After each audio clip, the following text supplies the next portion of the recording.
Orange Lounge Radio. With your hosts, Dark Sakura, Sky, and Loki. Tonight is a very special number for us, and we'll explain why. Also, there's PlayStation updates galore for both the firmware and a popular game on the console, but did they do harm as well as good? Find out next on the show where every gamer has a voice. Orange Lounge Radio. Hello, my friends out there on the internet, and welcome back to another week of the show where every gamer has a voice. It is Orange Lounge Radio for this November the 2nd of 2014, episode number 573 of our program. That is a number with some special significance, but I will get into that in just a moment. First, let's go around and introduce ourselves. My name is Rob Roberts, here to talk with you about video games, gaming culture, and the gamer lifestyle every week with my co-hosts. Say hello over there. Welcome back. She was out last week, but she's back this week. Dark Sakura, or Jamie Summers. Moving is shit. Moving is shit. but it's done. I now live in Grandpa's house.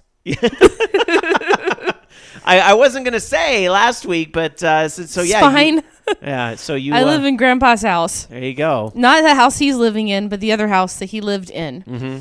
And right now it's still Grandpa's house, but it will be our house. Yeah. So funny how all that VOG network stuff kind of comes together in the end. Yeah, now it involves real estate. Yeah. I love how you were like, you should come over and see my place, except, well, you've already seen it. You've already been there. Ha, ha, ha, ha. And I like this. I love this. You're the one that moves, yet you brought me a housewarming gift tonight. And I believe the listeners should be clued into what it is. Bitch, I made that for me. I'm just sharing with you.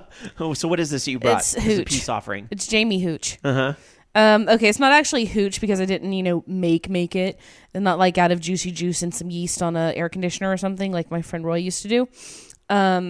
It's blackberry Manischewitz, Cointreau, which is a really good, expensive orange liqueur, pomegranate vodka, brandy, and then this really good lime juice and sugarcane mixer.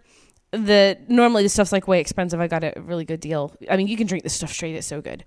But so if I sound a little out of it or disconnected tonight, now you know why. It's Jamie's fault. So there you go. Grandpa came over here on Wednesday. He didn't bring me hooch. You would expect that drunkard to bring me hooch, but you brought me hooch. I knew you knew how to take care of me. No, he won't bring you hooch because he was busy drinking it. That's true. That's very true. He was like, well, I had some in the car. It's gone now. We let Victoria drive. So, I appreciate that, and happy move to you, and may you get all settled in and all that. Midna is ecstatic. I thought she was going to move into her litter box for a year like Shermie did. Mm-hmm. Oh, no. That cat's like, sniff, sniff. I'm home! Let me shed on everything. Nice. And so she also has learned how to headbutt the cabinets in the bathroom to get them open. Yeah, our cat learned how to open doors, too. That was interesting. It just, if we don't like, you know how like sometimes if you don't push a door all the way, it might be closed, but not be like latched. So I learned that if you don't push them all the way, she'll headbutt her way in the room. Oh, mine will be shut all the way and she'll be like, boom, boom. And then when the door to the bedroom's closed, you like see little black paws peeking out like, Mom! All right. Well, also an owner of some cats who I'm sure has stories to contribute to this conversation. Say hello to Techmaster Loki. Thankfully, only one cat, but she tried to learn how to open doorknobs. Mm-hmm. She knows that the doorknob is what opens the door, and she'll paw at it, but she has no way to grab the doorknob. See, if we were dumb and had those doorknobs that have like the kind of handle on them, yeah, she'd be going through the house wherever she wants. That's an interesting thing we all have in common. We all only have one cat. But here's the thing, though, is I put a cat door in our garage, and she stays out in the garage now. Because we have our old sofa out there, she just naps on the sofa all day long. Tiger Claw on our chat over at live.vognetwork.com, because we do tape live every Sunday night at the Voice of Geeks Network, vognetwork.com at 6 o'clock Pacific, 9 o'clock Eastern, right after the Bobby Blackwolf show. And Tiger Claw on our chat says, maybe you can teach the cats how to use the toilets properly. They just need to learn how to flush. I've seen those, the kits. No, yeah. I'm not going to do that. The first thing when we moved into this house that caught me off guard is that Sanrio started drinking from the toilet. And that was nothing, that never happened in the old place. But like in this place, yeah, Sanrio, I caught her one day like drink. I was like, what are you doing? Don't do that. And Alan's like, well, it's fresh water. And I'm like, ew. It's not really fresh Not water. really. So, yeah, that was one of those quick lessons, even though two men live here, to keep the seat down at all times. All right. Anyhow, let's get into our kickoff topic tonight, and I'm gonna get into tonight's kickoff topic by giving you guys a little background and a reintroduction to Orange Lounge Radio, as I like to do every few months. As I know we're fortunate enough, being a podcast that has a pretty decent sized listener base. Thank you guys very much for your support. We do get new listeners every now and again, so just a reintroduction of our show. The three of us here at Orange Lounge Radio, we all met actually at an arcade, playing a little video game at the time called Dance Dance Revolution. And Dance Dance Revolution, of course, was a video game that was made by Konami that was part of their Bimani series, or Beat Mania, if you will, or beat matching, types of video games. And there was a whole sorts, and I'm giving this really like kind of Cliff's Notes version of it. Some of you guys that have been music game enthusiasts for a long time will know that I'm cutting corners here, but bear with me for the sake of showtime. There were a lot of other games involved in this too. Beat Mania 2DX, Guitar Freaks, which was before Guitar Hero, and so on. And we used to gather at a local arcade here known as Roseville Golfland, and we would play the game, coin up on the machine whose turn it's going to be, play the game. Sometimes we travel to the Bay Area to meet up with friends there and play the game there. And then we might, when the home version started coming out, we learned how to mod our PS1s, either with a paper clip or for a little cartridge that went in the back, or the disc swap trick, or whatever it is you used, so we could play the import Bimani games like DDR Third Mix and have like little house parties and so forth. And most importantly, after these Golfland parties, when we would play Dance Dance Revolution, we would go to the little diner that was in the parking lot of Roseville Golfland, and we all sit together and just, get to know each other a little more through talking shit about one of our favorite pastimes, video games. And so that's what OLR essentially became. Is it was this big meeting at the dinner table, inviting all you guys to chomp on some mozzarella sticks. And now you know why we talk about food so much. Right, exactly. To chomp on some mozzarella sticks or whatever it is that's going to make you fat, and talk some smack about video games with us at the world's biggest diner table. That's what OLR is. Now, Orange Lounge Radio started exclusively dedicated to the music gaming community, although a good 90% of that was Bimani and that series, but certainly there's a lot of love for the Bust a Move, Bust a Groove series, depending on what country you're in. Parappa the Rappa, Vib Ribbon, which we got all excited about with a re-release a couple weeks ago, right? Even In the Groove in the later years of the show being a Bimani exclusive sort of thing. Now, when things sort of slowed down in the DDR community and the arcade scene unfortunately started to take a little bit of a tumble as Xbox Live and these sorts of things are gaining more and more precedence, we had started originally a spin-off podcast dedicated to all video games at large, because we kind of all sat down and realized, you know what? We love video games most of all. Like, our love of music games is a part of that, yes, and that's something we all have in common, but we all love video games. Dark Sakura has a gigantic vault with all sorts of crazy-ass import games. It's already being rebuilt as we speak. I have a deep love of PC gaming and things that date back to the Commodore 64 and Atari 2600, and some prior radio experience from college and so forth. Loki likes to get in there and break shit and mod shit, and that's a lot of what he likes to take the video game and make it his own. And now he's programming his own game. Yeah. So that's kind of where we are today. We, at some point we made our general show about video games, kind of the overarching show, and that's the same show you're listening to today, 573 episodes later, after episode number 1 in June of 2002. So why do I give you this big ass backstory? Because the number 573 holds some significance if you're a fan of these Beat Mania and Bimani games. Dark Sakura, would you care to elaborate with our audience a little bit? What's so special about 573? Well, to give you a small Japanese lesson, first of all, there are two different ways of listing numbers in Japanese. For standard, everyday counting, you have like hitotsu, for 1. The word for 3 would be mitsu instead of san. I was like, grammar, Japanese words. It's fine. I'm putting you on the spot a little bit. Yeah. But the rest of them are basically, we have go for 5, nana for 7, and then mi for mitsu for 3. So go na mi, konami. Yep. So 5, 7, 3, go nana mi. And so you see that number oftentimes as little jokes in a lot of Konami games. Like I remember recently I was playing on Virtual Console on Super Nintendo, or sorry, it was a Super Nintendo game originally, but I was playing it on Wii U, Legend of the Mystical Ninja. And you remember how Legend of the Mystical Ninja had all these little houses with mini games, and one of them was the quiz show? Well, like it asked a question, and the answers were 1, 2, or 573. And it's like that number makes no sense. But now, like looking back, it's like, oh, that was their little in-joke for, the little Konami. How about something else, too? Did you know that Mitsubishi stands for 3 of those little diamond shapes? Oh, I didn't know that. So 3 diamonds. Interesting. Wasn't Namco? Doesn't Namco have a similar story behind it? I wasn't sure.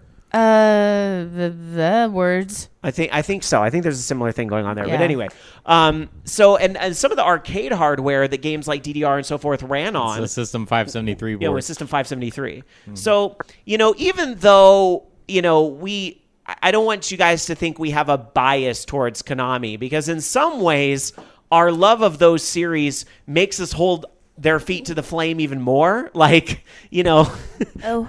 I'm kind of sad that DDR kind of isn't what it used to be, but like all things, it's, kind of come and gone and had its thing. But yeah, Jamie? Actually, ActDeft said high scores in a lot of Konami games have 57,300 is the high score. Yes. Very, very good point. So yeah, Namco's thing is 765 according to Dark Tetsuya. There you go. So yeah, there's a lot of those sorts of jokes and everything, but we obviously, if it weren't for this series of games, this show wouldn't exist, plain and simple. I mean, I don't know if I would have ever met Loki or Dark Soccer. I mean, maybe, nerds are kind of a small circle, maybe at a con somewhere down the line, but things probably wouldn't have played out the way they did. I'd be throwing stuff at you at Rocky. Yeah, right? You probably would have found me that way eventually. Yeah, I would have found you through Rocky. Who knows? Like, it would just be like a totally different circle. Like, so we do owe a lot to that, despite the way things are 12 years later, we owe a lot to that. So here on this episode 573, we definitely want to tip our hat and say thank you to Bomani and the people that made it possible. We made a lot of our friends through playing this game. Some of them went to go on to work on the game. You guys know Shane, one of my best friends. He's on the show a lot. He actually worked at Konami for a short while in some games. We have a lot of friends of the show, people like Mel B and so forth. What I'd hoped to do tonight for episode 573 was try to get some of those people together and have a little bit of a party and reminisce a little bit. Unfortunately, just everything I had going on in my personal life with my final Rocky Horror Show after 16 years last week, and actually that was on Friday, and BlizzCon coming up next week, and Vegas a couple weeks ago. It's just like this was the worst possible time for this number episode to have fallen for me personally. So unfortunately, we'll have to kind of just table some of that to a future episode, either something for like 20 November or maybe like episode 600 or something later down the line. But we still want to make something like that happen in the future. And I apologize, I couldn't make it happen tonight, but busy life. And Flacco, well, he was working at Konami, but I don't know if he worked on DDR. He did work at Konami for a short time. I don't remember if he was DDR or not. I know the Winx was his big thing, because I was giving crap for that. But yeah, that was part of it too. All right. So anyway, Dark Tetsuya actually compiled some of this stuff together about where is Bomani now. So I thought we would take a walk down memory lane and catch up with our favorite music-based video games. What do you guys think? Do you even know where DDR is today, you guys? I can't even. You can't even possibly. Let's take a trip down memory lane. DDR 2014 is out in Japan. It's pretty much a software update, changing the interface and adding new songs. They do get events via EMUs, including things like Bomani Stadium, which had a baseball theme to it. Each game in the Bomani series had its own team logo, and you could play special songs and charts. But if you want to play Extra Stage, you have to use Konami's pay-to-play service, Pacelli. That's the norm for releases in Japan nowadays, apparently. Beatmania 2DX is up to 2DX22 or Pendule. It has like a light dark theme that switches between two time periods. What time of day and the date that you play factors into some of the unlocks. That's kind of interesting. Some of the songs have a new difficulty chart to them called Legendaria with a little cross. There's actually a Coca-Cola Cross Bomani crossover in the game, and you unlock skins with different Coca-Cola brand logos. Like there was a green lane cover with the Sprite logo on it. I had no idea that was a thing. Did you know that you can have soda branded 2DX lanes now, apparently? Is there a Surge branded lane? Maybe. One can only hope.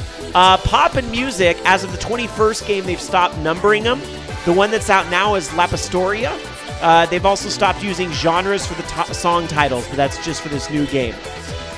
Guitar Freaks and Drum Mania is up to Guitadora Overdrive. There's no longer long version songs, or at least, I'm sorry, they were taken out at one point, and they just came back in Overdrive. So that's that. Dance Evolution, which is their take on the Kinect style game. They had that game, it was a Kinect launch game. There's an arcade version in Japan. The arcade game got several song updates and some more crossovers from other Bomani games. U-Beat, which a lot of people mispronounce Ju-Beat because it has a J, but the J is actually silent. It's U-Beat. U-Beat has a game called U-Beat Saucer Fulfill. That was the last one they did there. Reflect Beat is up to Reflect Beat Groovin', which is like a music game in air hockey, and I believe that's out on the iPad if you want to try that out in iOS. And Sound Voltex is up to Sound Voltex 2. And there's a third installment that's been announced called Gravity Wars. So Bomani ain't dead. It's just a little different now than it used to be. And I kind of stopped following it as closely as I once did, especially when they stopped releasing all the home versions. Like, do you know how bad I want Beatmania 2DX, like on the PlayStation 3 or 4? But then I realize I'm probably one of the only people that would want Beatmania 2DX on the PlayStation 3 or 4. Well, they should do a digital version or something. You would think, or I don't know, but then how do you get the controller? Like you could do through PlayStation Now or something, but then how do you do the controller? You'd have to either remember trying to play like Beatmania 5 key with a PlayStation controller, because you could do it. Not very well. And there's that horrible 360 remake of Poppin' Music called Beat and Groovy that looked like it was literally half finished when they released it. That you had to use the controller. There was no Poppin' Music controller ever released for it. So there it is. Bobby Blackwolf in chat saying Bomani is dead, yo. Yeah. Beatmania 2DX 24 Doritos. Yeah. Well, I mean, also Konami did a lot of downscaling, right? They closed the office that was in the Bay Area. I think they closed the one in Hawaii some time ago, right? Yeah. That's gone. And that's where a lot of the DDR was coming from stateside. So, you know, and you look at Konami now, and we've even joked about this in the past, like, what do they have going right now besides Metal Gear and, you know, soccer? Well, PT came out of nowhere, to be fair, and PT looks pretty, you know, fucking amazing, which is Silent Hill, obviously. That looks pretty awesome. But, you know, Konami isn't really cranking out the games it's like the it used to. Kojima and soccer machine. Yeah, it's the Kojima Soccer Company, in a way. So They should really change the name. there you go. Do you guys have just before we get into some longer form news and housekeeping and all that and what we've been playing, do you guys have like a favorite memory looking back on the years and years of OLR and especially the music game days? Do you have a memory of what kind of music games did for you? I don't know. I just like coming to the parties. That was fun. Lugging my Stepmania computer setup, you know, that was fun. I remember when you built a custom machine for Roseville Golfland and they had it for all of like a week. Yeah, then they charged me $300 in taxes for my so work. Awful. So awful. Yeah, they suck ass. Because it was $1,000 for that machine to buy all the hardware for it and stuff, and they paid me for it, but then they also gave me a tax form.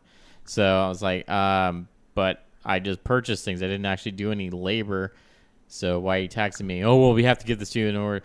What I should have done is given them a wrong social security number, but I was dumb, so whatever. That would be wrong. Act Deft in chat says, Konami should do something like PT for Bomani. They could call it BT, Bomani Teaser.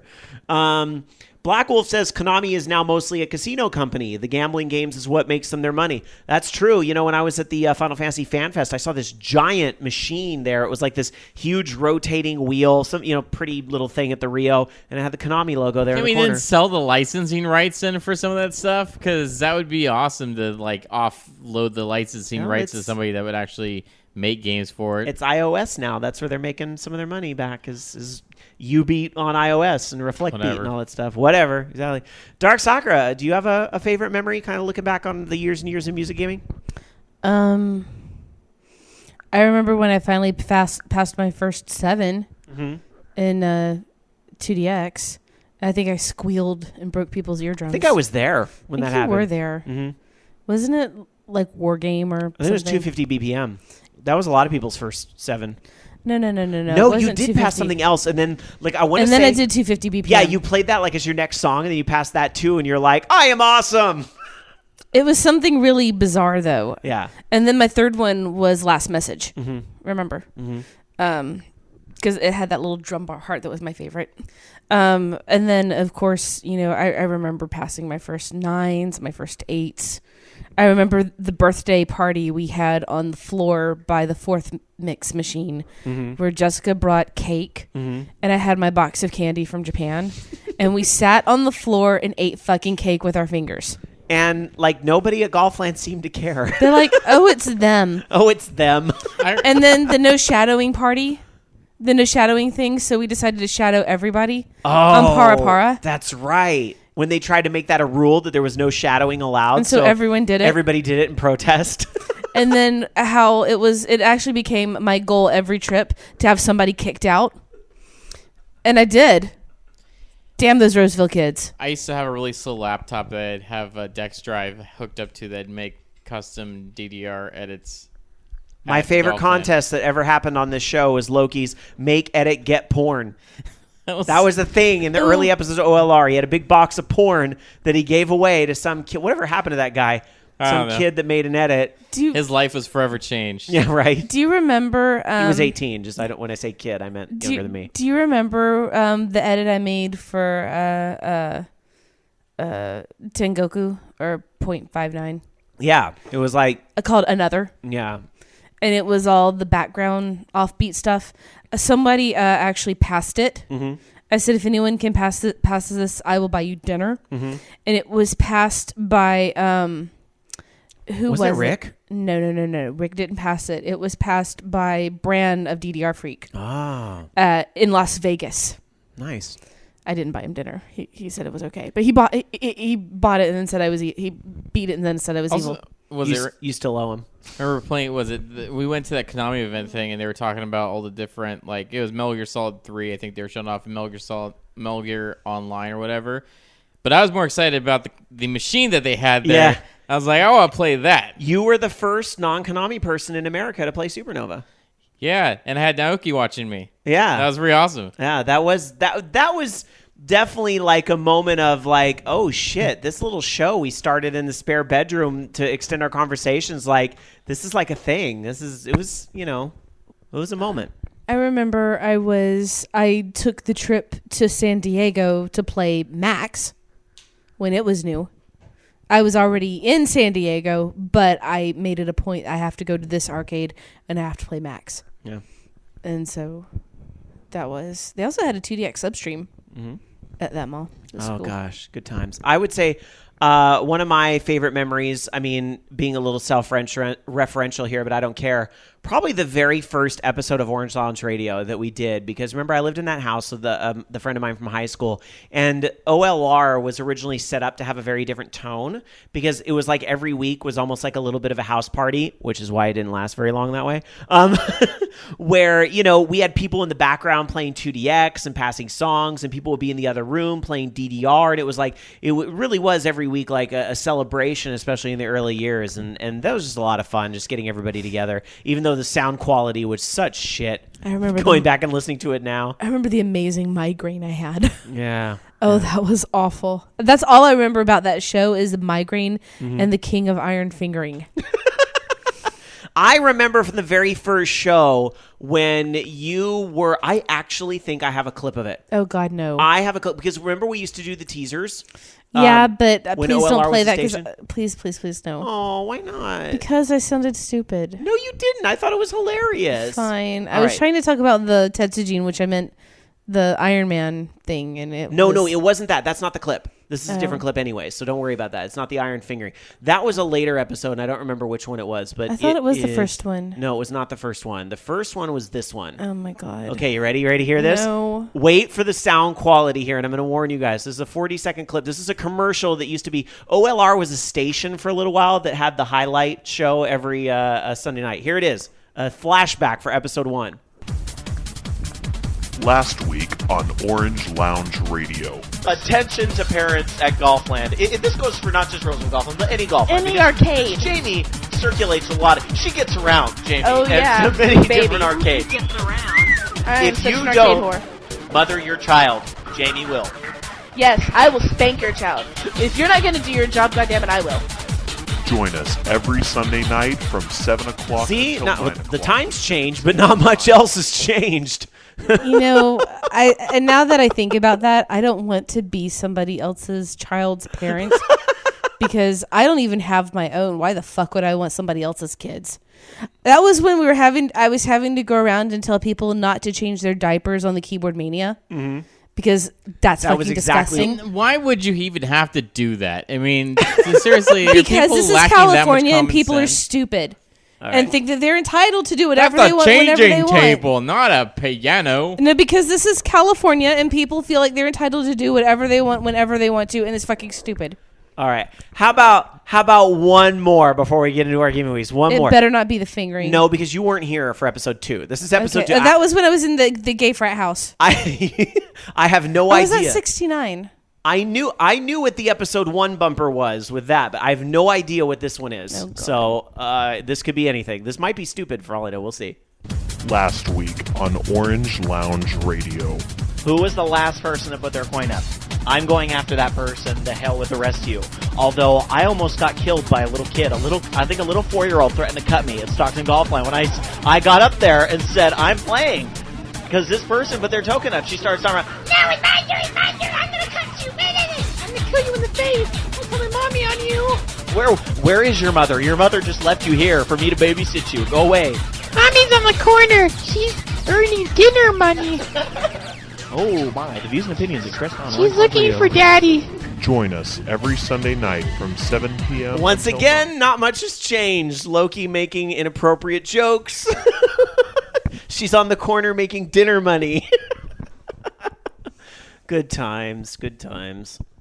That actually reminded me of when I was at Country Club Lanes and the drunk guy tried to punch me and Dan got in a fight with him. I don't remember that. Oh my God. Yeah, I boycotted Country Club Lanes and went on a big tirade about them on DDR Freak. Oh my I gosh. remember going there Until- like at midnight to play to 3 in the morning because they're open 24 hours a day and play DDR 5th mix because they had 5th mix. This is back when they still had the first one, the U.S. first one. Oh yeah. And this little kid kept trying to get up on the pad while I was playing doubles, which is back in the day when I was playing doubles. And I was like, "You're gonna get hurt. You're gonna get hurt." And so she runs off. Next thing I know, her daddy comes and says, "What are you trying to hurt my kid?" I'm like, "I was trying not to, dumbass," which is pretty much what I said. And he was drunk, and he's like, well, "I'm gonna take a swing at you," and he did, and I blocked him, and it hurt him, not me. And then Dan comes running in, getting all in his face, and the guy gets thrown out by off-duty cops. I love that here we are, episode 573, and it's the exact same thing as episode 1, bitching about unsupervised children. You know Bobby, what? 'Cause people. if it wasn't such a big problem, we would have to complain about it. Bobby's saying that we should have, last week on whatever, for all of our podcasts. No, what we need is some sort of algorithm that it doesn't automatically. Yeah. It may make no sense whatsoever, but it would still be funny. It just cuts a random clip out of the show, like who knows what. Yeah, or just Who knows what. sections. Probably All right. be me burping. We're about to get into how was your gaming week, but Alan just walked into the studio. What's going on here, Alan? Hello, I'm home early from work. Hi. Welcome home early. What is this you're carrying in your hands? I'm about to give you a whole bunch of candy. Yay, just what I need. Candy. Oh, my gosh. So somebody brought all their leftover Halloween candy to work. Good times. That's what I did. Nice. Oh, man, a Reese's Peanut Butter Pumpkin. Those things are so good. Trick or treat. Oh, you know who likes these? Give these to Shane. Shane loves these. Yeah. All right. Anyhow. Are those what I think they are? Andy's mints. I require 2. Okay, the reason why I say give them to Shane because he's like, oh, the Olive Garden's awesome because they give you that mint at the end. I'm like, you know that's just an Andy's mint, right? Anyway, tell him they're Olive Garden mints. All right. They sell These them are the in best bulk. things ever. In bulk. I know, right? At Costco, grocery right? Yeah, I store. know. No, I got rid of all of my candy at Low Cat, and everybody was like, "No, we don't want any more." Oh no, I told my coworker Eric, I said, "Hey, I've got 6 pieces of candy left. Do you want it?" Forgetting at the moment that he has a kid. And next, I see a whole line of cat memes, animated gifs with nope. I'm like, you could have just said no, and then he sends me another one. It's like, dude. Yeah. It is right after Halloween if we're sitting here talking about candy. So there you go. By the way, did somebody say candy? Wow, that was massively delayed. Oh, Rob. It's episode 573. I had to. All right. Anyway, at least it wasn't rave. All right. Anyway, let's get into how is your gaming week and getting into the present. We got some gaming news to get to. We're 30 minutes into the show. If somebody is new to the show, they're like, "Do these guys ever talk about gaming news?" Yes, we will eventually. Sometimes. When we're good and ready. Let's talk about our gaming weeks and establish that frame of reference for where we're at with video games this week. Dark Sakura. I really haven't played much, just given that I've been busy moving and putting stuff away. But I played some Final Fantasy 14. I am level 37 in botany, so I got my first map and soloed it. So yay! I only got 1,000 gil. Ooh. So, what level do you start growing hemp? I'm not a farmer. Oh, I just cut stuff out of the woods. You can start. Because gathering is their own jobs, you can start cutting down trees and plants at level 1.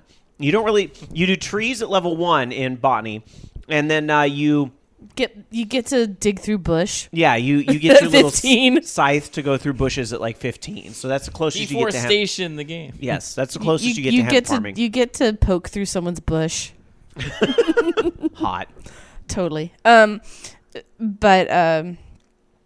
once I get my botany to 40, I'm gonna pause and try to level some more stuff. So I need assistance from a certain somebody in this room to help me with my item level. Rob.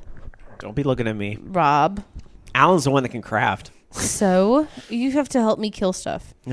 And then I really haven't played much else, to be honest. Although I would like to give a plug out, if I may, for the thing I've been working on. I've been working on the layout for the convention guide for DerpyCon, which is, I'm going to butcher this, I think it's November 22nd in Pennsylvania. I'll get details a bit later. But Ranma is going to be doing a panel there for Anime Jam Session. Awesome. And so we do have a bit of a link to that. So just thought I would throw that out there. Very cool. All right, Loki, how was your gaming week? I actually played a few things this week. I played, before I sent off my PlayStation 4, because once again, the disk drive was, or I should say the optical drive was broken on it. So, the fact that it wouldn't read discs made me kind of sad because there was games that I wanted to play on it, and I couldn't because they're discs. So I sent it off. But before I sent it off, I downloaded Ninja Bots for, Playroom, and I actually played that, and actually my son played that too. So that was kind of fun. A little kind of not an endless runner, but kind of a runner type game, and it was pretty cool. Then I played a little bit of Resogun, and it was neat. I was just showing off to my friend, and but the main thing I played this week, thanks to some connections, was I played through the entire campaign of Call of Duty Advanced Warfare, and it was awesome. Very, very pretty looking game. I mean, definitely the graphics and the next gen stuff is just wow. I mean, it's doesn't look like the 360 stuff. And Just Kevin Spacey's awesome.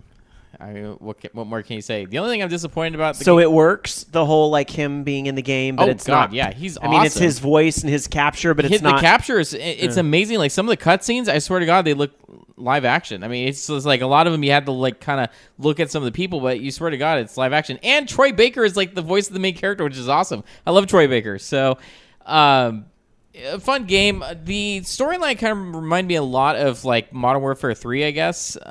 Just kind of the same tone. The twist is very predictable in the game, but whatever. I was going to say that the only disappointing thing about it, though, since I couldn't really play multiplayer because I don't think the servers are live on that, but I did try out their little co-op survival mode, and it's kind of similar to how it was in Modern Warfare 3, where you just fight endless waves of things, and then you're on the multiplayer maps, and it's kind of boring. I don't know. It was kind of boring in Modern Warfare 3, and just kind of a lame thing. When you look at some of the other things, like they have the zombie mode from Black Ops 2 is pretty awesome, and although it wasn't necessarily part of the base game, the DLC, like alien campaign thing that they had for Ghosts was pretty neat. So I hope that if they do something like that, that they maybe add that in with the DLC or something later on. It'll be something a little bit more interesting. But the survival was kind of like, well, people play co-op, so I guess we'll put something there for that. I mean, it's just very basic. What do you think fans, because I'm not super into these games, but I know you really love them, and they certainly have their place in gaming. These games are huge. There's a lot of anticipation around this game. You got a lot of people tonight getting the Day Zero edition, right? What do you think people most have to look forward to with this? Well, I think most people are going to be looking forward to the online because there's going to be a lot of really cool stuff that they're doing there. Like the Creative Soldier stuff is going to be pretty awesome. How you can customize everything. I do think that it may keep people's attention a little bit longer because they kind of have. I think having not played Counter-Strike, I don't really know, but I think the way that they unlock weapons is kind of similar to Counter-Strike Go, where you get drops basically, and it unlocks 3 random weapons of different qualities. And so you may get like a really like elite weapon or something like that, and then but it's all random. So instead of like, okay, at level 4 you unlock the Uzi, at level 5 you unlock this, it's completely random what you get. And so that might keep people in there a little bit longer because you get different customized drops for things. Also, a little bit of a spoiler I saw online, if you play through that co-op mode quite a bit, you do unlock a zombie skin for your character, your soldier, for online if you want to do that.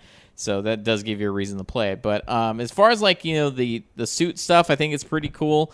Their kind of mech suit thing that you go in, other than you're just body armor, is very similar to Titanfall, but it's not, obviously it's not as big. It's just, but right. It kind of had that feeling. And the very last mission of the game kind of reminded me very similar of the last mission in Modern Warfare 3, just like, it was cool. I don't know. It was a cool game. But I do recommend the campaign. The campaign was pretty fun.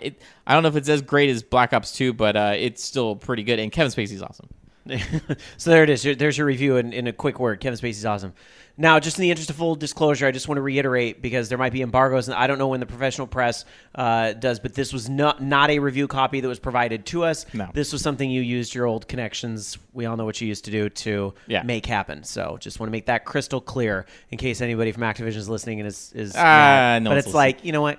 By the time this is up too, the game will be out. So and and then that reminds me also I have to download my preload because I can't play it on my PlayStation 4, so I gotta preload my PS3 copy now because that's when I'm gonna get some multiplayer in. Hopefully tomorrow while my son's sleeping, because they're having the double XP and stuff for the first 24 hours because it's a Day Zero edition, that type of thing. So all right, but cool game. I don't know I can't wait to see what the DLC has. I guess, and hopefully more of my friends actually pick it up because it's like pulling teeth to get them to buy a $60 game nowadays. Well, there's a lot of stuff coming out right now. The people that I play Call of Duty with, and we were playing Modern Warfare 2, and come on, guys, it looks so cool. All right. Well, let's see. My gaming week. Because of some of these other commitments I had, I honestly didn't get to play as much as usual. Just continued Final Fantasy 14 with the big patch that released. There's still a lot for me to explore there. In fact, that was just this week, actually. The Shiva. Oh my God, the Shiva fight is kind of easy in story mode. In EX, I hear it's a real bitch, but that's to be expected. But the intro cinematic is so flipping good. Like, it was so hot. Like, it was great. Like, if you don't mind some minor spoilers, look it up on YouTube. It's so good. And the Ultros fight, they brought Ultros from Final Fantasy VI and reimagined him for Final Fantasy XIV, and it plays the freaking Final Fantasy VI battle music when you fight him. It's a tough fight too. The Ultros fight was harder than the Shiva fight. That surprised me. So I took a look because you fight Ultros and Typhon at the same time. I was going to say, Ultros, wasn't he kind of hard to fight anyways in 6? He was. You had to fight him a few times, Yeah, you do. And there are so many references to Final Fantasy VI. Like, this game is serving the retro stuff people want. Like, Ultros drops weights on people, which was a big thing. He goes, there's a line where he says, "Muscleheads, I hate them," or "can't stand them," or whatever the line was in Final Fantasy VI. Like, a direct quote from the game. He awesome. falls from the ceiling in one part. Like, there's just all these references to Final Fantasy VI. It's great. So, that's been taking up some of my time there. I did some live streaming of Pix the Cat, which might sound really random, but on PlayStation 4, I kind of think that game's being overlooked by a lot of people. Yeah, I did even I had no idea what that game was. That's an old Xbox indie game, right? If it was, then I completely missed it. Because I'm Xbox pretty Indies. sure I've seen that. Pix the Cat. Isn't that a Steam game too? That cat looks very familiar. Maybe, I don't know, but it's on PlayStation 4, and it's like the old school Nokia cell phone game Snake mixed with like Pac-Man Championship Edition mixed with some puzzlers, and it's got all these different modes. And I've talked about this game before, and I think it's kind of underrated, and you probably can't get it free on PlayStation Plus much longer, so you might want to grab that sooner rather than later if you have the PlayStation Plus. And then a little more Civilization Beyond Earth. And I'll mention this. I upgraded my phone this week. I finally got my hands on one of those iPhone 6 Pluses. So, I'm able to play games, and they look, pretty well on the larger screen. It's kind of like having an iPad mini, practically. These things are pretty big. But one of the games I checked out was Run Sackboy Run, which is the Little Big Planet 3 tie-in game. And I didn't realize this, but apparently there are some items like clothes and stuff you can unlock in Little Big Planet if you play Run Sackboy Run, which is Temple Run meets Little Big Planet. I knew I had seen him before. He actually is a character that's been in a few games. I guess it was Arkido's series 03 Pixel, and that was the cat. And he was also in was it Pixin Love Rush, which was on the PlayStation Network, and that Arkido series 03, which was on Xbox Xbox Indie Games. Actually, it says it was also on PlayStation Network also for the PlayStation 3. So. That's where I had seen him before. I was like, that looks familiar. All right, so it's like a running mascot for these developers then. So anyway, Run Sackboy Run is actually super cute.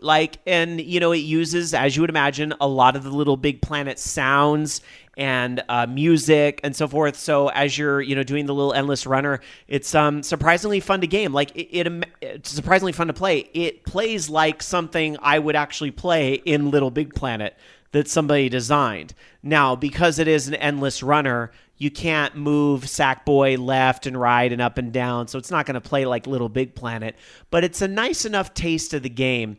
Granted, they try to sell a lot of upgrades, kind of like Temple Run does. Do you want permanent double bubbles forever? And do you want all these free or not free things, but things that will cost you to unlock all this stuff in the game right now? They got a lot of that stuff, but you don't have to get it. I'm rewarded enough with the game just playing it as it is, but buying that stuff regretfully would give you a competitive edge against your friends, which I think is a little bit, because it's all about score, and the more items you have, the higher your score multiplier. So that end of it's a little bit unfortunate that I could pay to beat my friends, but, that is kind of the reality of a lot of free-to-play games on mobile, so it is what it is. But otherwise, it's free, so I thought it was worth a download. If nothing else, I want to try to unlock the outfit that's in Little Big Planet. That'll be nice to get. So, all right. that is it for our gaming weeks. Some quick housekeeping, and then we'll get into some news. This is pretty big. So last week I said we would not be here next week. In fact, plans have changed. So next week's show is no longer canceled. We will be here live in 7 days next Sunday. However, there's a little catch to this. I am literally coming back from BlizzCon like 2 hours before the show. So Jamie's been kind enough to volunteer to get me from the airport. So if there is a flight delay that ends up screwing the show over, I will... That shit ain't my fault. Yeah, no, I know. That's not your fault. So if there is a flight delay that screws the show or something, I will text Bobby Blackwolf so he can let you all know if you're listening live at VOG, and I'll put an update on our Twitter. But I'm crossing my fingers and my toes that won't be the case.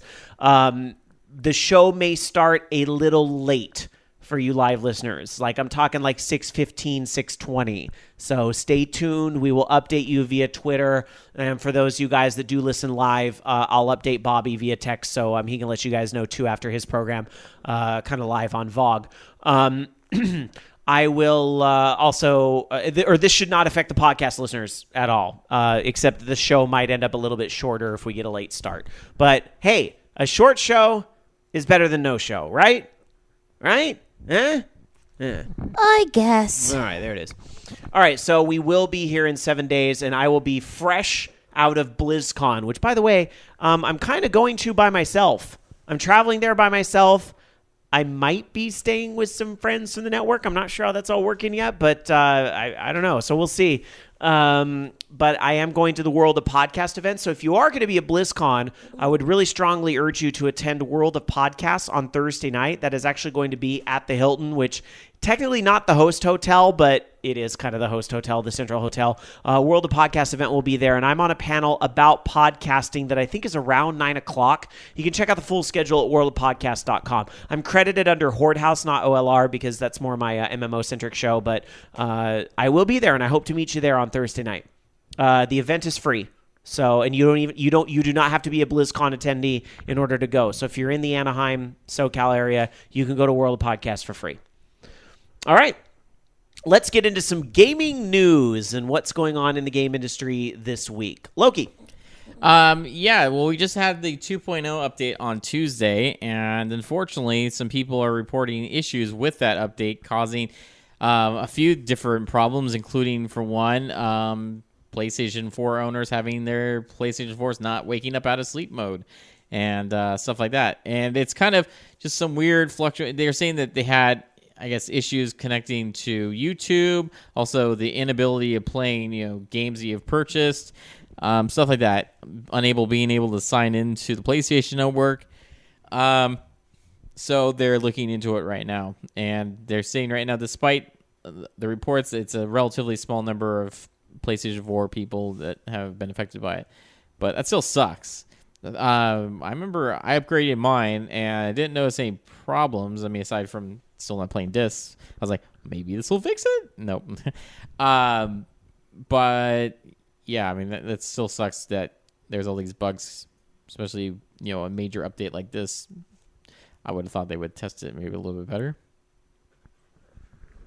Yeah, I've been experiencing some of these issues firsthand with the whole rest mode, which used to be called sleep mode, but they changed the name of it. I don't know why, but they did. Maybe sleep is not a good word. I don't know why they changed it, but they did. But they need to change it back, because in rest mode, I put the thing to sleep, rest, a few days ago, and I tried to wake it up today when I was going to go play Pix the Cat and do my stream, and the thing wouldn't wake up. I had to give it a hard reset in the back and then turn it back on, and had to check for corruption and all that stuff. And that's not the first time that's happened on my PlayStation where I had to do a hard turn off to get the system to respond, which is a little unfortunate. But yeah, now I'm a little scared to use the rest mode, which sucks because that was a great way to charge the controller. And I love the fact that you could put it to rest, run the USB power for 3 hours to charge a controller so it'd be ready for you next time. That kind of sucks that isn't fixed, but I'm assuming that's something Sony will have worked out in a week or two, probably. Yeah, I had an issue where mine froze up actually one time, and I've had it reset on me too, like just quit out of stuff and reset, which is weird, but I don't know, stuff crashes sometimes. Yeah. I mean, it's weird, but I'm I'm sure Sony will get it fixed. At least I hope they do. But it is a little bit of a blemish on what otherwise is a pretty good patch. Which, by the way, I should talk at some point about share play, because I got to experiment with that this week. I don't know if you guys have seen a lot on share play, but this has the potential to be something revolutionary on PlayStation 4. What share play is it's essentially private game streaming. Meaning that, let's say, I could join a party with, and I'll use the example from earlier, I could join a party with Bobby Blackwolf. On him in Atlanta, me in Sacramento. We're in this party on PlayStation 4, and I'm going to initiate share play with the game I have open. So now he can see me playing Injustice, which was the game we were playing a little bit earlier. So he can actually see it on his side. And then what I can do is I can hit the button again, and I can either pass him my controller, or I can say give him the second controller, essentially. So either he can play for me, or he can play with me. So we launched Injustice. I let him join as a second player, and we played a little bit. We just played one little match just to see how it ran, and then we flipped it, and he hosted, and I did the share play so I could see how it runs. And, granted, Injustice, not the best game to test the share play feature is. Well, it is and it isn't. I say it is the best game to test it with, because a fighting game like that is going to push the thing to its limits. So you really see, like, warts and all, how good the system's going to be. And it does work remarkably well. Is it perfect, flawless? No. Is it going to work for a fighting game? Not if you take your fighting games seriously at all. Because but like something like Towerfall will work with that, you think? I'm sure retro-inspired games. I know Xtifer and Flacco, because Xtifer was talking about on Horde House this week, they did Peggle 2. That's perfect. Peggle 2 is something a little more turn-based, and, a few millisecond delay is not going to be the end of the world in a game like Peggle 2, but in a fighting game, But I was impressed. I mean, despite the frame drops here and there, I mean, it did keep an HD image going with very little artifacting that I could see. I mean, it was pretty darn impressive. Like, I don't want to sound like I'm knocking it because we intentionally picked a game that was going to push the limits of the technology. I think SharePlay has the potential to be a game changer.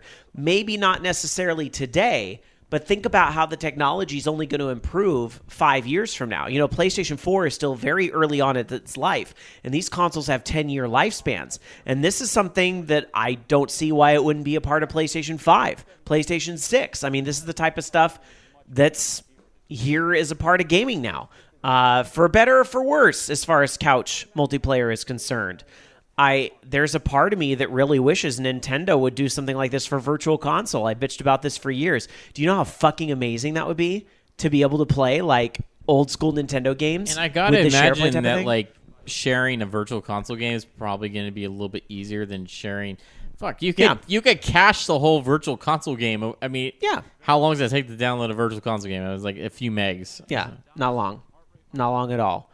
Whereas, you know, Injustice, again, is really pushing the limits, but we were, you know, doing that intentionally. But I was still impressed with the quality, all things considered. So would I use SharePlay again? Absolutely. I think it would be a great way to maybe test a game a little bit. I wouldn't want to review a game that I only played over SharePlay, but to kind of get a feel for what is this game really about? Because sometimes we don't, I mean, we only know what's in the marketing, the screenshots. You know, it's a good way to get a more one-on-one feeling with what is this game really about, even more so than you can by watching a public Twitch channel or something like that. I also like the idea of having like a private streaming room, because sometimes I don't necessarily want to be in that broadcast mode where I'm trying to explain things what I'm doing and answer live questions and do all this. Sometimes I want to just have like a one-on-one conversation where we're talking about a game. And like, you know, when Shane lived in Kansas, him and I would do this a lot with the MMOs we would play over Skype screen share or Google Plus screen share or whatever. We would kind of check out the MMOs we're playing and so forth and be able to show things that way. So this, as an extension of something like that, would be great. Do they have, no, this would be kind of a cool idea. I don't even know if they have this yet, but do they have something where you can use like the second screen, like say a tablet or something like that connected to your PlayStation 4 for like Twitch comments instead of having it take up part of the real estate on your screen? Great question, and no, I don't think so. What I do, I use my iPhone or my iPad for comments, and then I close comments from the screen. Sometimes, like, I kind of have to think about, like, is this going to be a live stream only, or is this going to go to YouTube? because the Pix the Cat thing I did earlier today, I figured I'll probably do like 30 minutes and then put it up on YouTube just for people who want to see it later. And I like to have comments on screen there because otherwise it looks like I'm talking to myself. Yeah. So that people can see. But I use my phone as the second screen in that situation on the Twitch app. That's what I do. But I will say 2.0 added a lot of live streaming things. Like now, the way the screen real estate is spent makes a lot more sense. Instead of that big line at the bottom where it's elapsed time, now they put the elapsed time in a space half as big at the top, and then the half on the bottom, you can put a custom message. So Yeah, like I you saw can- that. Yeah, so you can put like a custom message like, here's my Twitter, follow me, thanks for watching, whatever it is you want to put. I'm playing scary games tonight. This is my charity marathon, donate here, that type of thing. You can put those messages on there now, which is a really great feature that was badly needed.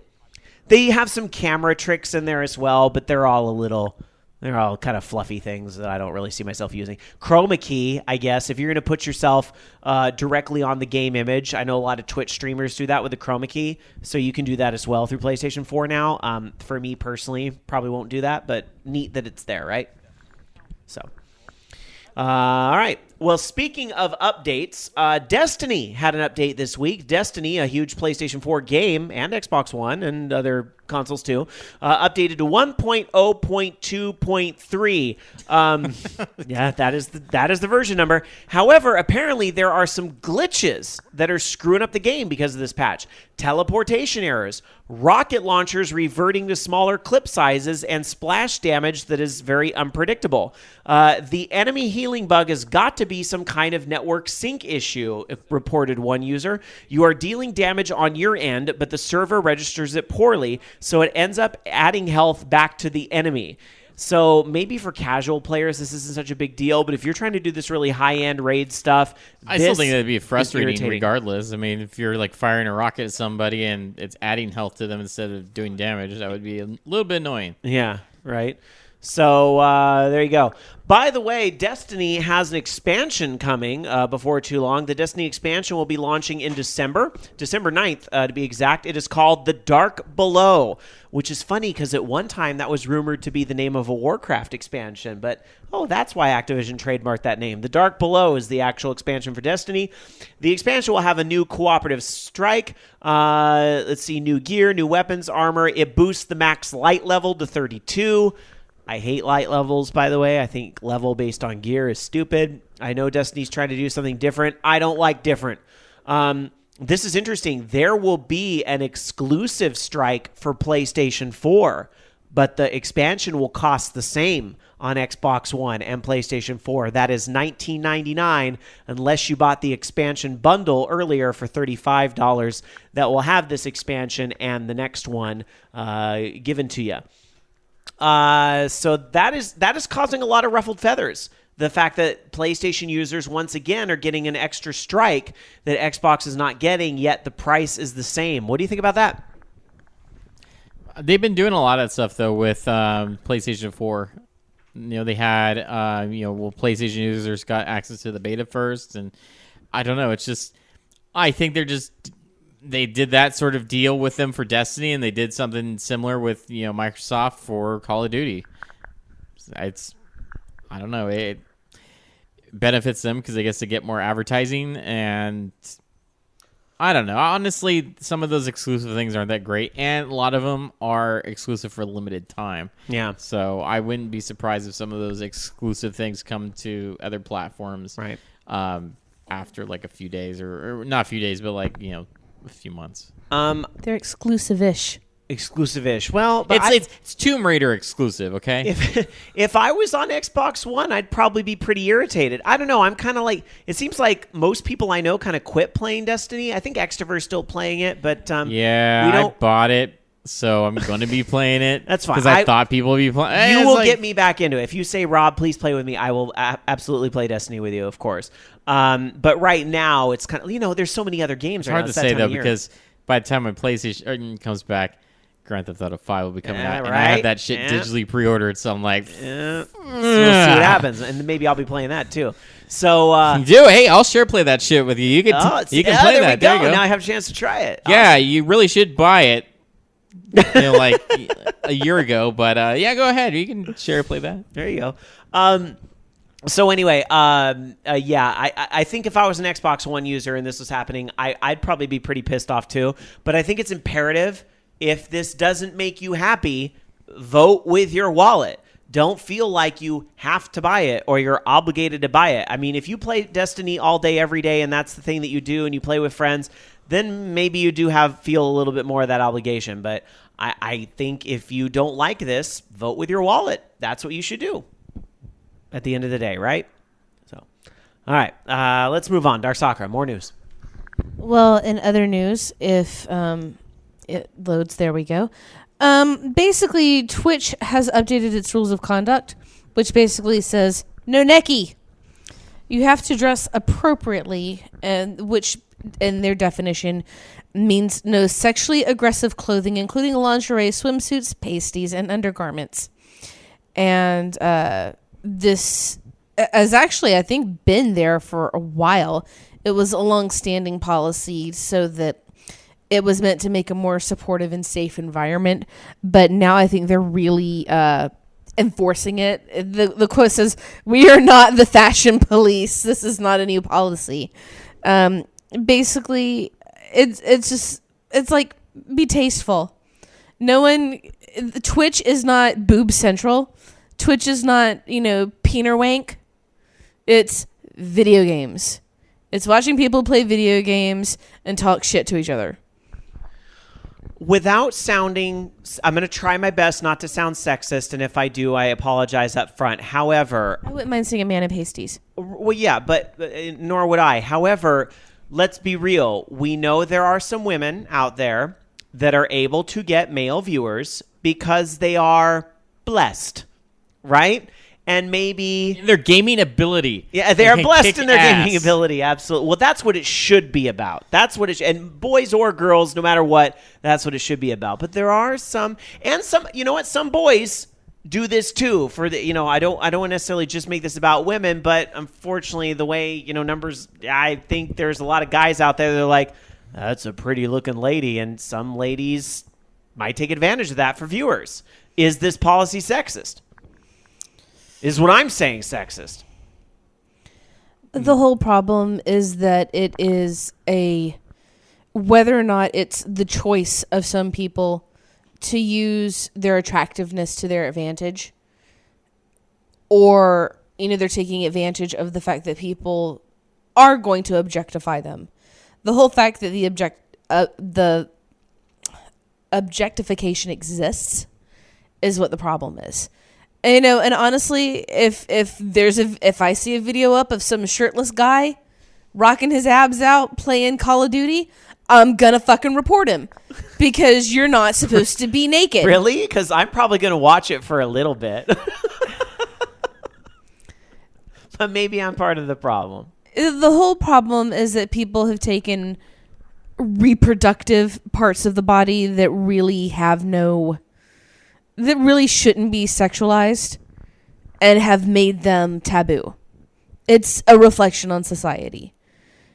And I honestly think that if they're going to enforce, this no shirt thing for women, then they need to enforce the no shirt thing for guys. And I believe they are, to be fair. Yeah. I mean, they're saying it across the board. And they specifically said no underwear, so no walking around in your skivvies. Commando. They referenced the topless Top Gun volleyball thing in their little post, so this thing is across the board. I think though that sometimes people also jump to the extreme on how they're going to apply the policy. Like, I don't think this necessarily means that it's required that you wear a full suit of armor while you broadcast or anything like that. I think it's just don't wear something you wouldn't wear out in public. Don't fuck on the playroom cam. Yes, and don't fuck on Playroom Cam, please. Well, there are people out there who would wear their pajamas to Walmart. There are some, because I think there's several, I don't know, Thousand the people majority. Tiger Claw in chat says, I watch Twitch to see people play video games, but sometimes I wish they cut down on the commentary and playing music in the background over the game audio. I thought today on the drive over, I'm like, you know what? If I'm like thinking about how would I stream something, because obviously it'd have to be in my garage because it's too loud if I'm in the house. So how would I do that? Well, hey, guess what? I have a giant Sackboy costume that happens to be in the garage. I should wear said costume and play games because that'd be hilarious. But then, of course, I have to see if I can actually see out of it to play said game. But That would be hot. it Like would actually be hot, not It like would be, Paris but Hilton. in That's the hot. winter, it's no big deal That's true. It's no big deal. because it's freaking cold. Put an air conditioner in the head. Here's the thing, though, with that comment that Tiger Claw said, I think that is all about, that's why you have broadcasters at different ends of the spectrum. Like, I like to produce content because that is a little bit unique, meaning that I prefer to, like, give the commentary and explain what I'm doing because I kind of think that's what makes it different than just watching the game. Like, people want to come see it for personalities, but I also realize other streamers may have a different take on that. And I think that's where it just comes down to what channel, what's your taste? What do you prefer to like? YouTube's the same way. You have some people that do pure run-throughs of the game with no commentary or audio or anything like that, and that's one thing sometimes you're in a mood for. And then sometimes you want to hear the commentary because some people are funny. Well, my whole thing is that I don't like talking to people really that much. Yeah. I will only really talk in the chat room when I'm playing Hot to Full Boyfriend, which, by the way, will be starting back on Tuesday around 5 o'clock Pacific. But I don't really like to, what's the word I'm thinking of? Just talk for the sake of talking. You know what I mean? I like to have a conversation. Like, I would rather do streaming and talk if I've got somebody talking with me. Because it's not just fun sitting there and going, oh, look at that bird. Oh, look at those feathers. Right. I'm dating a pigeon, lol. Yeah, I always have better streams if somebody is there for me to kind of interact with. It's why I don't do it all the time, because sometimes I'm not that exciting alone, I don't think. But that just depends on personality and who you are and what you like. So I think that everyone should wear full-on, everybody should wear a burqa. No, I'm serious. Everybody, don't care who you are, cover it. Everyone will be equally covered and probably gagged, maybe with duct tape. And then we won't have to worry about hearing or seeing anybody. It'll all be the games. Or you could just turn webcams off. But I don't think that's fun either, because sometimes you like to see people I don't want to see laugh. some of those goofy-ass people. Well, then don't watch their channels. Or I could put the webcam on my cat, because my cat would be sitting next to me in the garage. There you go. Would you watch a cat live stream? I would put Midna on the live stream. Just it would be nothing but the webcam on Midna. Midna and Sanrio play League of Legends? Which would really just be Midna licking her butt. Or you'll see this black streak go, vroom, vroom. That would be Midna. There you go. All right, let's move on with some more news. Loki. All right. Sorry, I was getting distracted there. Let's see. So Nintendo, this is kind of cool that they're kind of jumping on board with everybody else, because you can preload games that you have pre-ordered digitally on PlayStation and on Xbox platforms. But now you can do it on the Wii U. And they're going to be doing it for the 3DS as well soon. They're going to be adding that, starting with Super Smash Brothers for Wii U. It's going to be the first game on the Wii U that will allow you to do that. And then I'm not sure when they're doing it for the 3DS or if it's going to be around the same time. Oh, next year sometime. So whatever the next major 3DS game that they have coming out, I guess, will support that. But that's Trying to think what that could be. What's on the 3DS calendar coming up? They have a lot of stuff. I just don't know what it is. I don't know. I mean, I can't think of what the slate was. I don't have a 3DS, so I don't know. I thought Smash, I know, was a big one. Yeah, Smash was the big one, and now what? I guess we're just going to wait for another Nintendo Direct. I don't know. I guess. Well, maybe some folks in chat know, but I could talk about what's happening on Wii U. I know what's going to happen on Wii U next year. For 2015, Zelda Wii U, Star Fox Wii U, and Xenoblade Chronicles X are still all on track for a 2015 release. That is holiday. Those are all going to be holiday. That's their holiday lineup for sure. But let's see. There are also some other games dated for the first half of the year. Let's see. Splatoon, Mario Maker, Yoshi's Woolly World. That's one we forgot about last week. We were thinking, like, what's Nintendo got for this year? Yeah. Project Guard, which is one of the... Boo. hold on. Don't judge it till you've played it. Boo. I'm sorry. It's like, hey, look at this really cool thing I did. Okay, so you just described, was it that horror game that we saw last week, and Night Trap. Some folks in chat yelling Pokemon, but, I mean, that's still this year. Oops, sorry. Yes, there is one more big game after Smash Brothers. Oops, sorry about that. But it was still 2015, looking that far ahead. Do we know anything in 2015 for 3DS? I can't think of anything first party yet. I'm not sure what hasn't come out that they've already talked about. I'm sure there's something. They have that steampunk game that was done by the guys that did Elite Beat Agents. I remember they had that. It's supposed to be Project Steam, I think. But I don't think that would be a major enough release to do that. I don't know. Maybe it is. Using the powers of the internet, I'm looking here to try to find some of the games that are coming out. Xenoblade Chronicles New 3DS is supposed to be out for the new 3DS at some point. Monster Hunter 4 Ultimate is a big 3DS title, but that, again, that's a little more overseas. Hatsune Miku Project Mirai Remix. I'm guessing that it's going to be probably added when they release a new 3DS, and I'm going to guess that probably will end up happening in March. Good thought. That's probably right. All right. Well, let's move on. Dark Sakura has got something for us, then we'll get to the release dates right after this. Well, this has been going around making some of the rounds where Satoru Iwata has been asked about region locking. And basically, he says that he's aware of the issue of region locking, and that Nintendo is thinking hard about removing that for future software. Basically, he's saying for what should be done going forward, I'm just going to read this. If unlocked for the benefit of the customer, there may be a benefit for us. Conversely, unlocking would require various problems to be solved, so that while I can't say today whether or not we intend to unlock, we realize that one thing we must consider looking into the future. So they're thinking about it. Probably still not going to do it anytime soon, but they're like, well, we're thinking about it. That's something. We're catching up. Also, he's out of surgery and he's doing fine. Well, I was going to say, you brought up Iwata in that story, so he's back at it. That's good to hear. Yep, he is. Probably. He said they've lost weight. He's lost weight, but he feels better, and he's was there to present Nintendo's second quarter earnings, which was doing better than expected. So yeah, I heard that too. The Nintendo reported their earnings, and I think this was the first time in a while where the numbers were positive, and a lot of that is attributed to the success of Mario Kart, 8, and some of the things that Wii U has going for it. But there was also an underside to that. The Nintendo has also kind of made some cost-saving things internally as well that could come into play. So you can't say like, oh, everything's all better with the Wii U, because that's not quite the case either. Things are momentarily better. Yeah.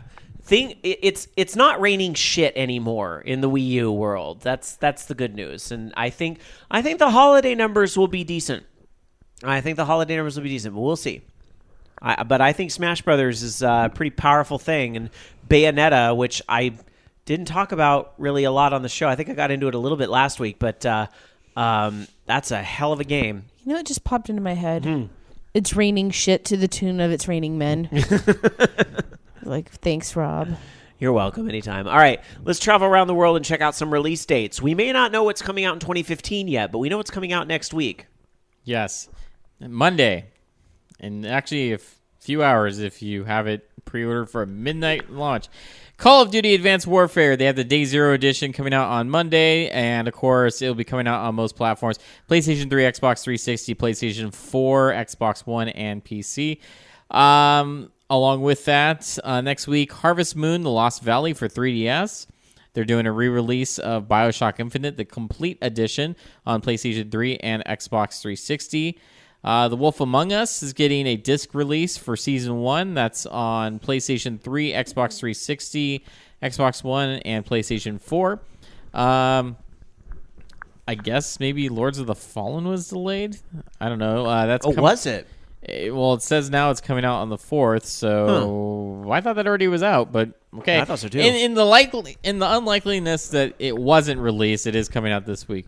So on PlayStation 4 and Xbox One. You know what else got delayed last minute? Just random tangent. The digital release of SingStar on PlayStation 4, which I was looking forward to because apparently the songs you downloaded on PlayStation 3, you would be able to just bring right into your PlayStation 4 because you already bought them.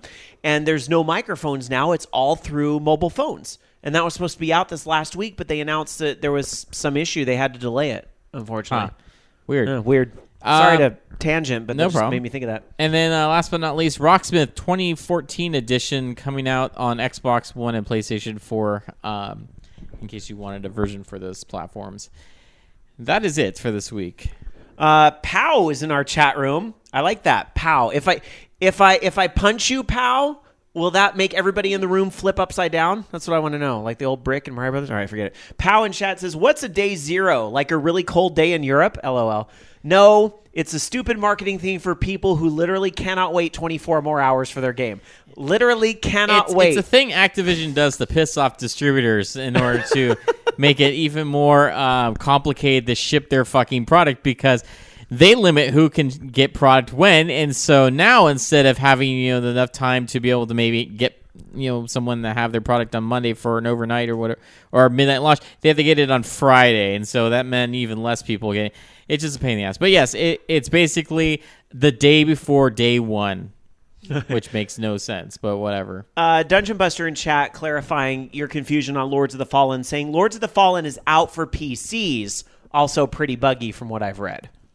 So I thought it was out digitally already. I could have sworn, or at least it was out. I thought it was supposed to have been out last week, or this week, I guess. Well, for PCs it is. Bochikawa says BioShock Infinite complete. So with the DLC that should have been in the game, grumble, grumble. There you go. I didn't play the DLC, unfortunately, for that. Neither did The I. game was awesome, It was though. a beautiful game, though. Oof. I almost bought it on PC again. I'm kind of surprised they didn't try a remake of that on PlayStation 4. Give it time. Yeah, right. Careful. Give it time. Careful. Just like, damn, why isn't Borderlands a pre-sequel on PlayStation? Because they're gonna fucking do a trilogy at some point soon. You know it's gonna happen. As long as it happens for Mass Effect, don't care about nothing else. Just my Mass Effect trilogy on PS4. Oh, I'm guaranteeing that's gonna be coming. All I want. All right. Is that it for U.S. releases? That is. Then let's travel to Japan. And on the PlayStation 4, the Lego Movie video game comes out this week, November the 6th to be exact. On the Xbox One, nothing. On the PlayStation 3, the Lego Movie video game is out there as well. Looks like it might be a pretty quiet week there on November 6th. Nothing on the Xbox 360. The Wii U, also the Lego Movie video game. Is this like a big deal? Is Japan really into Legos? Do we know? Is Akuma listening tonight? Darkside, anybody that might know is like who Legos? isn't into Legos? That's true. Legos are fun for everybody. That's true. Legos. Unless you step on one, then it's punishment from hell. That's it. That there's Lego Movie video game is the only thing out on anything. Nintendo 3DS as well. There's a lot more next week though on the 13th. That's it for Japan. On the 4th, we have Call of Duty Advanced Warfare on a bunch of stuff. Never Alone, Kisima. I cannot read this. What does it say? Ingichuna is what it says. Kisima Ingichuna for PS4, Xbox One, and PC. And on the 7th, we have Football Manager 2015, Rocksmith 2014, and Ultimate NES Remix for 3DS. All right. Woot. There it is. Just a couple more stories for you guys, and then the classic game of the week. Loki. All right. Well, as we were talking about, Drive Club has been delayed. Yes, it is delayed until further notice. So, kind of like Drive Club was originally. Well, wait a minute. Drive Club is out. You're talking about... I understand that. Well, it's out, but it's not exactly running great. And they basically, here's their quote: "The road to launch has been a little rocky, and we're truly sorry that so many of you have not been able to enjoy everything we had hoped Drive Club would deliver." Yeah. And, they said, with the high volume players and the additional server load that the PlayStation Plus edition is anticipated to bring, we're currently not confident that we can guarantee the best online experience. In other words, if they added more players, it's going to crash.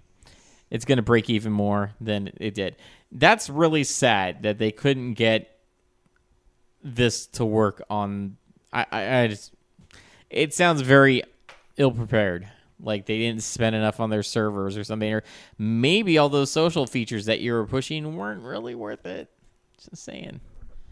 People are going to think twice about Gran Turismo 7 when that comes out. Yeah, maybe they should have delayed that a little more. I mean, but I don't know. I mean, is this circumstances they could have possibly foreseen? I mean... Well, it sounds like that they kind of did. I mean, because it wasn't working very well to begin with, and then they delayed it, and now it kind of came out and sort of didn't really work out that well, and now they're just kind of pulling a Battlefield 4 and trying to fix that shit. Here's the thing, though. As pissed off as people are that it still hasn't come to PlayStation Plus and it's something that they felt like, that they've been waiting for and that they deserve and so forth, I really get it on Sony's end to not have this Drive Club PlayStation Plus thing up until the game is all better on the network fronts. Because people are going to make their sole decision on, do I pay the $50 to upgrade to the full version or whatever, based on whatever the Plus offering is. So they have to hold it back because so many people make those snap judgment decisions. Yeah, and I mean, why would you punish people that actually paid for the game because you wanted to have people that haven't paid the game play it as well? And on top of that, I mean, what kind of experience are you going to expect for people that haven't paid for the game? And, is that really going to convince them to buy the game after the fact? So it's just, I don't know. It sucks. I've actually still been thinking about picking it up, but I'm probably not. I think I have enough games. But hey, if you want a racing game that's pretty cool, that's right. Actually, Project Cars got delayed to next year. Well, the Crew's coming out. That might be something. Just put it all away and go back to playing Rad Racer. All right, well, I know we've had a lot of Sony and Nintendo news. There was just a lot on both those fronts that we lumped together there at the beginning, but let's not discount Microsoft because they made a huge move this week. Speaking of discount. Yeah, we got to talk about this because, this is a game changer of a different sort. We talked about SharePlay being a game changer. This is a game changer of a different sort. The Xbox One got $50 knocked off the price. Now, they are saying that this is a limited time sale that will last until January 3rd, although I sort of wonder if that will really end up being true. I think they say that to really drive the holiday sales and get people to spend their gift cards on it and so on and so on. But I don't see why this wouldn't end up being permanent. But you never know. I don't know. But they're going to, they're charging $50 less now. And this would include bundles. So if you want to get that Sunset Overdrive bundle, it's now $50 cheaper than it was. So this is very interesting because now you've got an Xbox One with Sunset Overdrive, which I haven't played myself, but I'm hearing is probably the best Dreamcast game ever made on the Xbox One. You have Sunset. You can buy that, or for $50 more, you can get a Sony PlayStation 4 that comes with nothing. So this is very interesting what this does to one sitting next to the other on the shelf. Does this put Sony in a checkmate position to bundle or to cut their price, or does Sony go, we have the inertia going into the holiday. People are playing Destiny on our console. We don't need to do anything right now. We'll sell anyway. I think, the thing that they have going for them is they do have the inertia, with a lot more sales in the beginning than the Xbox One. The price is definitely going to help, and also the better lineup, I think, of exclusives for the holiday is definitely going to help because they've got some pretty decent games coming out, or even have already been out. I mean, and this is weird to say this because I don't have an Xbox One yet, but I want to get one. I had to get the new phone first. But by the end of the year, by the time the sale is over, I'll finally jump on board with the Xbox One because I want to try Fantasia. If I end up getting Kinect, I might wait on that a little bit. But I definitely want to play Forza Horizon 2. I want to play the Halo collection. I want to try Sunset Overdrive. I mean, they do have a killer holiday lineup, especially when you look at PlayStation, which has Little Big Planet 3, which I love me some Little Big Planet. I can't wait to play it. It's but that's getting a little stale, though. You know, they are shaking up the formula quite a bit. That's neither here nor there. The end of the day, it's one game versus, a few more that we've got over on Xbox One. So is the Sony inertia going to help them through the holiday, or is this $50 price cut going to really make the decision for some people that are sitting there going, oh, do I buy this or this? They play a lot of the same games. Oh, this one's $50 cheaper and comes with a game. I'm going to get this. There might be a lot of families that just kind of do that. Buy that for the kid because they play all the same stuff, but that one's $50 cheaper. It's going to be very interesting. Going to our chat room over at live.vognetwork.com, Brad from Podculture says, Sony should go, and now our systems include the camera, and keep the price as is. Then maybe pack in a digital code for a game. Aren't they doing a lot of PlayStation Plus pack-ins? So now they can say it comes with these games via PlayStation Plus or something like that. Weren't they doing that for a while? I've seen some of those places do that. What they don't tell you is that if you don't keep your PlayStation Plus subscription, you won't play those games anymore in 2 months. But anyway.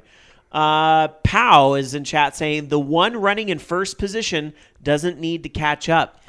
I'm saying right now, wait till Black Friday. Black Friday, there's going to be some amazing deals that I wasn't told what they are, but hinted at that there's going to be some amazing things to see at Black Friday. Interesting. So wait until Black Friday. Oh, man. Am I going to have to get out there and run over people with a shopping cart and get stuff? I don't know. I'd rather do Cyber Monday from the comfort of my home or work cubicle, depending on where I'm at that day. All right. Let us take a trip down memory lane. We're going to take a trip down memory lane to a time with classic games. It is the classic game of the week, where Dark Soccer is going to step into the vault and find a game that she thinks, hey, you guys should be playing this game this week. I can't find the little happy music we usually have in this part. There will be no happy music. I guess there is no Play happy angry music. music. Play Candy. Okay. What's happening? The show's broken. I guess episode 573 couldn't be complete without some type of fuck up. I can play this again. It's the classic game of the week. Yay! Watch it be this from now on. What? Watch it be this from now on. No, it was planning fail on my part. All right. Here it is, the classic game of the week, where Dark Soccer is going to step into the gaming vault and find a game that she thinks, hey, you guys should be playing this game this week. Screw all that other shit. Dark Soccer, what is the classic game of the week? Well, my focus is now on Sega Model 3 games. So I picked Fighting Vipers 2, which it came out on the Dreamcast.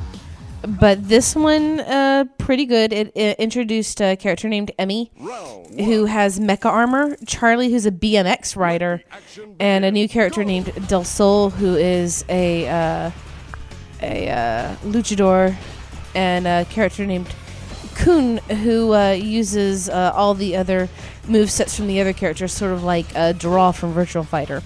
This game came out in 1998, and like I said, it came out on Dreamcast. It came out in 2001, and it's a sequel to 1995's Fighting Vipers. It's a perfect port, just about for the Dreamcast. One of the best ones that came just directly out. But I mean, basically, it's another fighting game. It's Fighting Vipers. I know I actually don't have the complete stuff on this one. Hold on just a second. Okay. So I do not know this game whatsoever. This is one of those games I'm not familiar with. But I'm watching a dude with a bike on his back Yeah, that's the BMX guy. attack people by throwing the bike. The other thing about Fighting Vipers is that you have this different system where you actually have like an armor system. I don't know if you can see on the screen where you've got the body models next to the life bars. Oh, yeah. And you can damage certain parts of the body more than others. So their armor will start popping off, which, you've got a character in there named Honey, who's like the magical girl character that wears like the little mascot outfits and whatnot. And so it's a little, just the style is interesting. It's all cage based. Like, you have no ring outs, although you can knock people out of the ring with like special moves. It's just an interesting game, And it's also of course, the characters from the original Fighting Vipers had crossovers in Fighters Mega Mix. And I just want to point out, if you're surprised that Dark Sakura didn't pick a music game for episode 573, there is a character named Emmy in this game. Yes. So you've got that. I'll pick a music game later. That would just be too... You've already done the big ones anyway. It'd be too cliche. Yeah, okay, you gotta stay unpredictable. I'm sticking Jamie doesn't want to be predictable.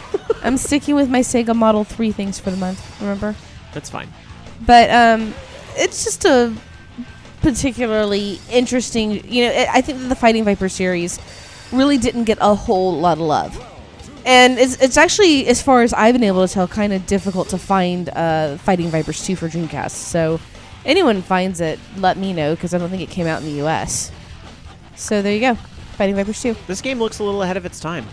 For then it was. I mean, and like I said, it had a perfect port for the Dreamcast. Unlike, what they got for Virtua Fighter 3. All right, there it is, your classic game of the week, Fighting Vipers 2. And see, Act Deft in our chat room says, I actually expected Rumble Roses. Rumble Roses isn't 10 years old. That was Rumble Roses was on 360, wasn't it? And that's not a 10-year-old system Wasn't the first one yet. on Dreamcast? Rumble Roses? Oh, that's right. Yeah. I'm thinking of Rumble Roses, the second one they did. Oh. Jeez, Rob. Well, maybe a later Rumble one. Roses was on This is the why I do the Dreamcast? classic game. It was on the Yeah. Dreamcast? Yeah. Wasn't the newer one like the sequel or something? The one that they did That's on? right. Rumble Roses XX. Yeah, it was like Rumble Roses XX or something. See, now you went. Look at what look at what Act Def did. Yeah, the original was on the PlayStation 2. That's right. Release date November 9th, 2004. Oh, I'm sorry, it is not 10 years old yet. Rumble Roses does not qualify. Unlike last week. Next week. That it means may. I have to do it next week. Yeah. Did you hear what Loki did while you were out last week? What? He picked Grand Theft Auto. Oh, yeah, I saw that. I'm like, really? Well, because it was on its 10th birthday. You get a pass. You get a pass. All right. There it is. Your classic game of the week. Not Rumble Roses. Fighting Viper 2. All right. We're going to take a quick break. When we come back, there is plenty more Orange Lounge Radio to come. Rapid fire news, Fugal question of the week, and your calls when we come back with more of Orange Lounge Radio right after this.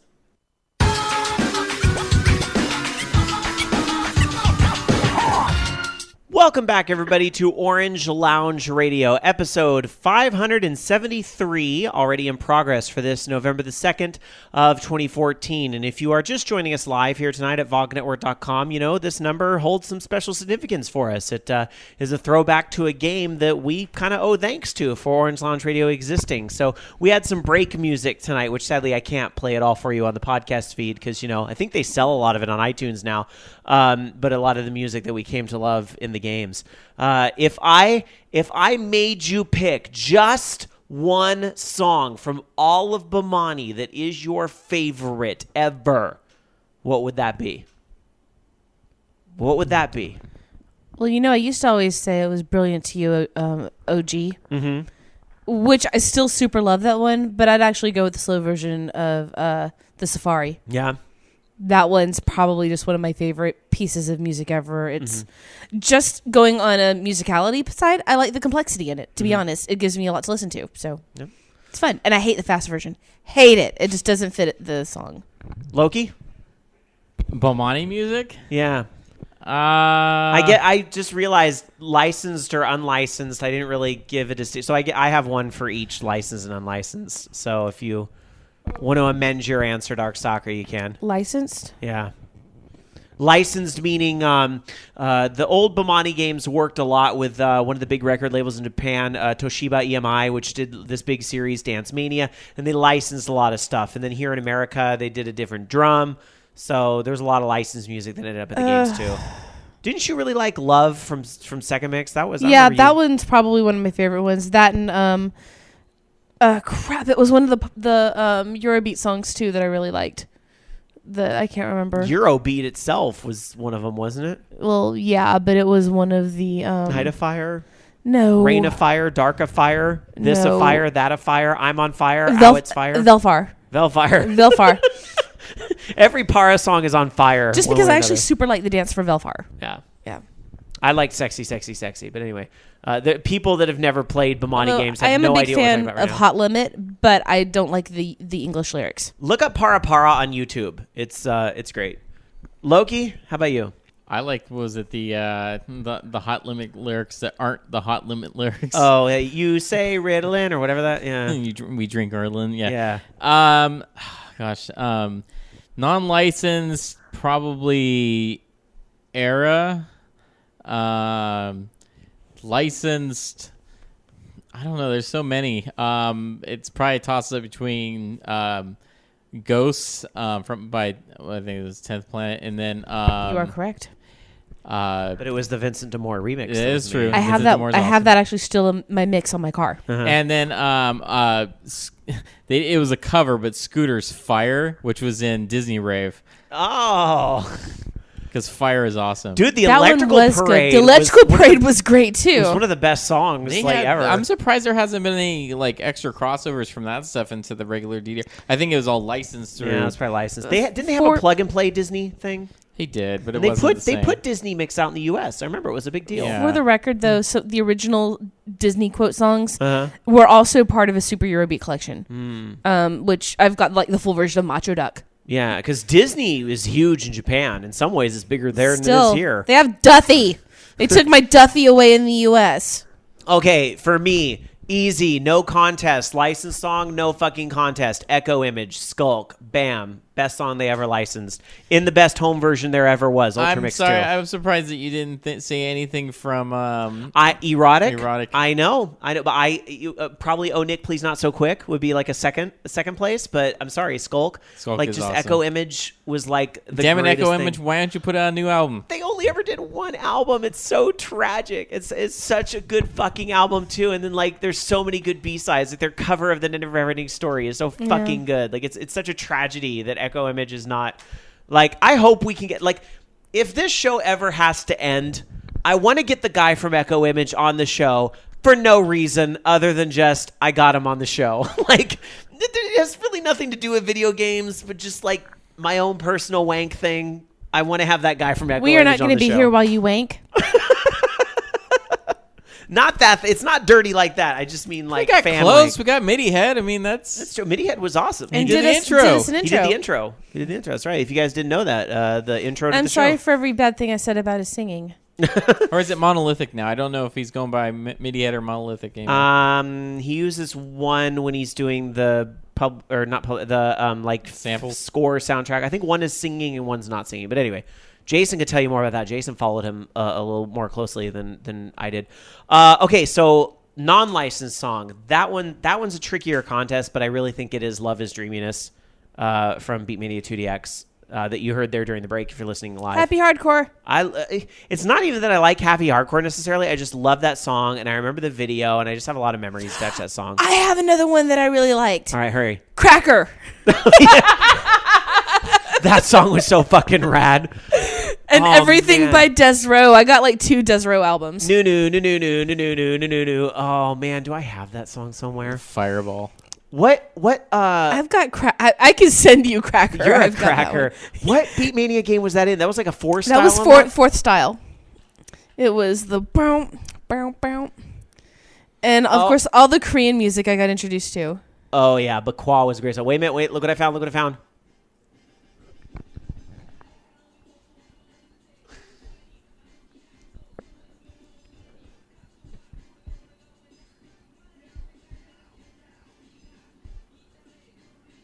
We gotta get to the chorus. That's it.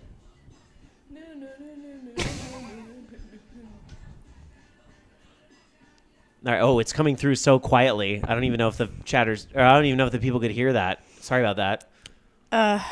So much good music. Good stuff. I remember when I was hanging out with Jessica.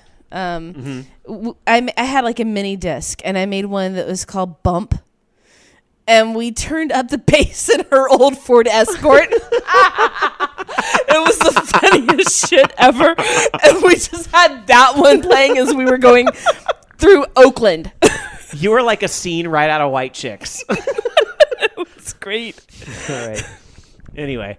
Let's quickly. I got another quick little housekeeping thing here. I want to announce at the top of this part of the show. Last week we had a little contest. The folks from Retro Magazine were on the show promoting their Kickstarter, which is doing great for year 2 of Retro Magazine. And they were kind enough to give away a 1-year subscription to one of our listeners. And we want to congratulate, drum roll, Fifth Dream.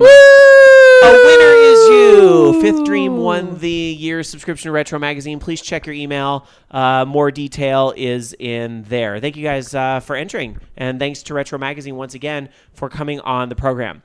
All right, let's get to some rapid fire news. Loki. All right. Let's see. Let's talk a little bit about my window not opening. Why aren't you opening? There we go. Okay. Because of reasons. Because I don't like you, Loki. The Blob. Hey, remember that game that THQ Yes. had? And it was kind of cool. And It was pretty sort fun. of reminded me of Splatoon. But it's not. But it is going to be coming back, hopefully, because Nordic Games, which kind of owns a lot of the THQ licenses, now owns The Blob. And they also have, such properties as Darksiders, Red Faction, MX vs. ATV, which they just released a new version of, or a new game in that series just recently. So, yeah, and basically, we're excited about what the future holds for this polychromatic extravaganza as our newest addition to our portfolio.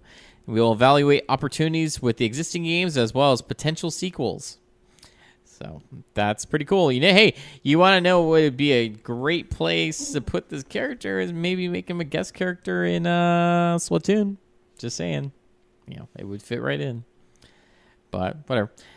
This is a little disappointing, I guess, if you haven't quite upgraded to a new a current gen console, but the Xbox 360 and PlayStation 3 version of Dying Light has been canceled.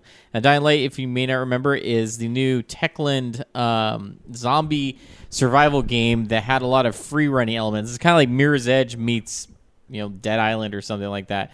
And unfortunately, they said to ensure you enjoy Dying Light as much as we would like you to, we chose to release it without any compromises on the 3 strongest systems available. Of course, PC, Xbox One, and PlayStation 4.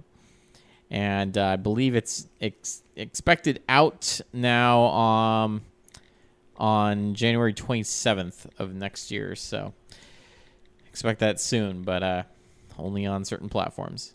And let's see here. Last but not least, there's some new stuff coming out for PlayStation Plus and Games with Gold for November. PlayStation Plus, we're going to be getting Binding of Isaac, the Rebirth, as well. And that is one fucked up twin shooter, I'll tell you that. Yeah. It's not, it looks like a Zelda clone, but it's a twin stick shooter. Yeah, so Binding of Isaac Rebirth, and I believe that's on PlayStation 4. Also, SteamWorld Dig, Fistful of Dirt will be coming to PlayStation 4 as well. For PS3, you're going to be getting Left Risers and Frozen Synapse Prime. And then Vita, The Hungry Horde, and let's see, Escape Plan. And I guess they're saying that Left Risers, Rebirth, and SteamWorld are all cross-platform buy as well. So those will also be coming to Vita. So that's pretty cool. And then on the Xbox platforms, they've got, Viva Pinata. The Trouble in Paradise is going to be the first Xbox 360 game available. That's November 1st. And, of course, November 16th, they're going to be adding, which is now a Nordic game, Red Faction Guerrilla. So if you're a fan of Volition, that was another series that they did, and I've really got a chance. I need to play those. I have them on Steam, and I think even on Xbox 360, but just haven't played it yet. On Xbox One, though, you'll be getting Volgar the Viking. So this is a side-scroller game. Can we have Red Faction Gorillas? You can have whatever your imagination will let you have, Dark Sakura. Don't dream it, be it. Oh, wait, that's over. All right.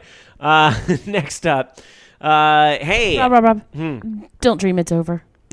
Hey, now. Hey, well, it might be over for you if you've been playing Smash Brothers 3DS online, because some people got banned for 136 years. Man, and I thought on Ragnarok Online they were really cruel with their banning. But some people got banned on Smash for 3DS for 136 years.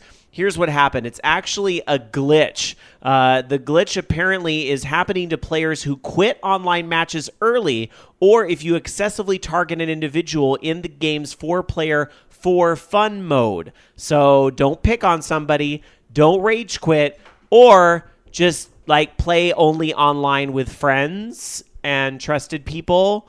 Anyway, it seems a little excessive that people are getting banned so long. It's probably some type of glitch in the coding where maybe they're supposed to get banned for 48 hours.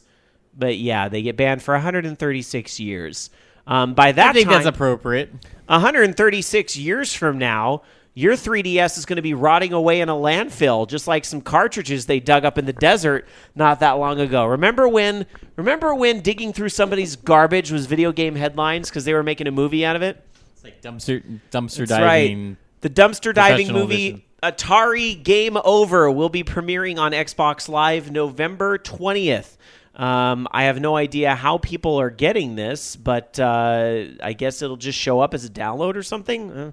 So there it is. November 20th on Xbox Live is when Atari Game Over is coming out, and you can watch a lot of people go dumpster diving over a game that really wasn't that good at all. In fact, it wasn't good at all. It had some bad problems, but that's not the designer's fault. Dump, it's there for a reason. Exactly, but yet some people are going crazy about it. I don't. Even I've been tempted to buy one of the stupid cartridges just because. I don't know how much they're going for. I have one. It's shit, and I got it for 5 cents. Yes, but yours wasn't in an Alamogordo dump. It can be. Just get me a nice catapult. We need to take a road trip to Alamogordo, take some ET cartridges, Bury rub them in them. the dirt, and then sell them. And say, look, we found them in Alamogordo in the ground. This dirt came from a dump. and then was it all the Reddit memes out there and that's not all because I dusted the cartridge off and $100 bills fell out. Oh, God. And then a Nintendo 64 showed up. I plugged it in, Nintendo 64 came out. Anyhow. Hey, I don't know if any of you guys are planning on going to the PlayStation Experience.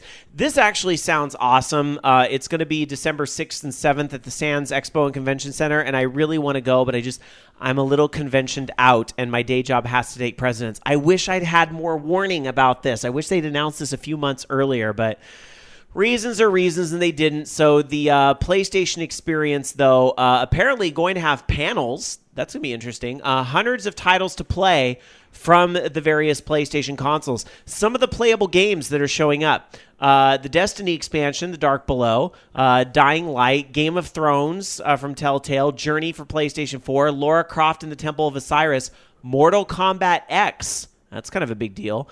Tales from the Borderlands, The Order 1886, as you probably can expect, Planet Side 2, and there's a lot more. There's really too many for me to name right now. Bloodborne, et cetera, et cetera.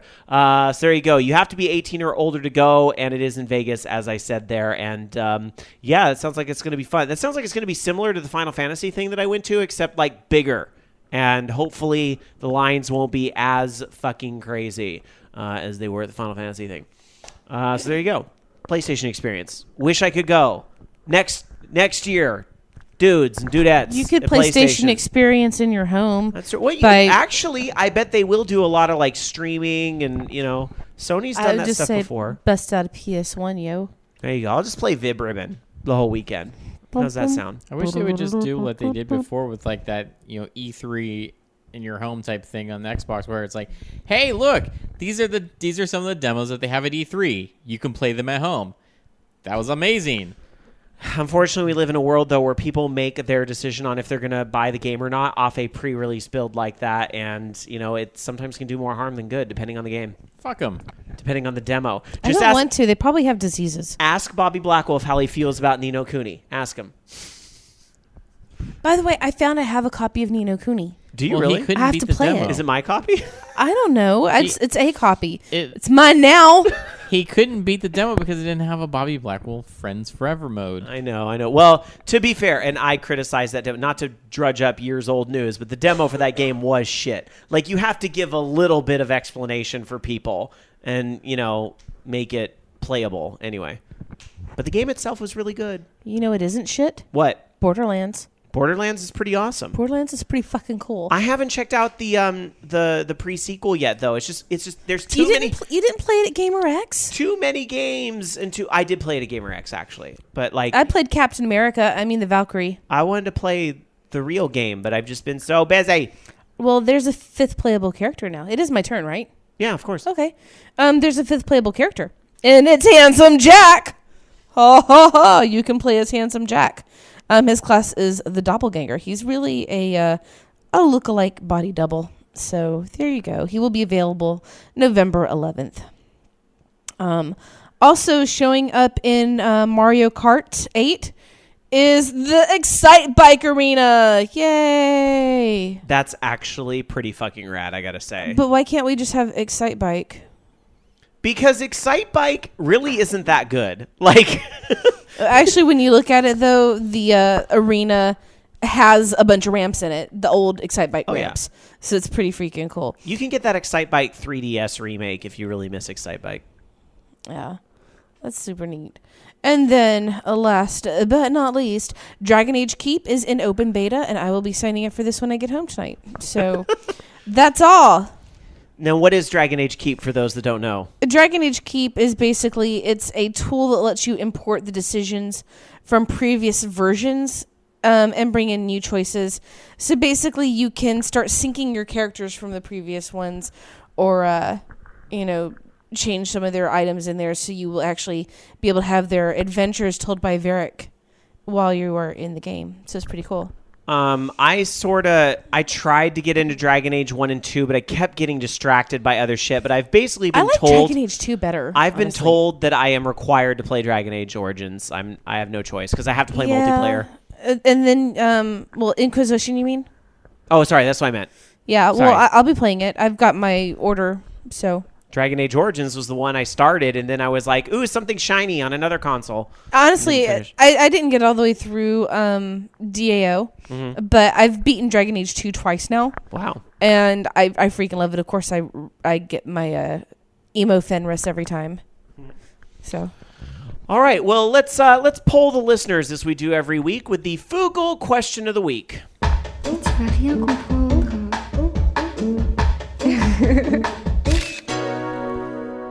Take Facebook, take Google Plus, slam those words together, and you get Fugle Plus, or as we just simply call it, the Fugle Question of the Week, where we ask a question of our social media communities and read the responses here on the show.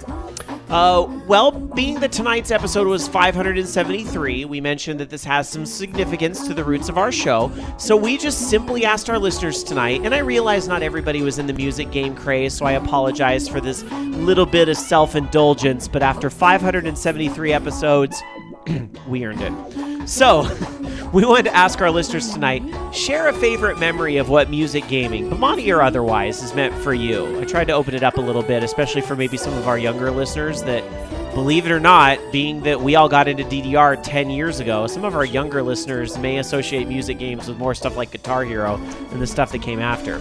So, starting with Google Plus tonight, our pal Dark Tetsuya, who has been here since episode 1, appropriately starts us off tonight saying, wow, where do I even begin? I mean, I don't know whether or not I know any of you guys if it weren't for DDR. Favorite memory is also a tough call. There were so many of the meetups over the years, as well as a road trip or two to hit up the other Golfland locations, like my first taste of Arcade 2DX in Sunnyvale, or the crazy tournaments over the years. But since you mentioned Butterfly, I'll go with my first DDR tournament. That was the song I went with and even managed a Butterfly spin for those that remember. Good times. P.S. I still have the t-shirt. That's right, because when you go somewhere, you have to get the t-shirt, so you can say, all I got was this crappy t-shirt. Speaking of the Butterfly spin, can I ask the most important question in all of Bomani? Like, this is the thing. I don't care about anything else but this. Whatever happened to Kyle Snyder? He's probably a doctor by now. Yeah, he's probably a doctor. He probably bought and sold Konami. All right, Act Deft with a nice short to the point answer saying, playing with friends, meeting new friends, pretty much the whole community. I like that. It's all about the community and making friends. Making new friends is really fun.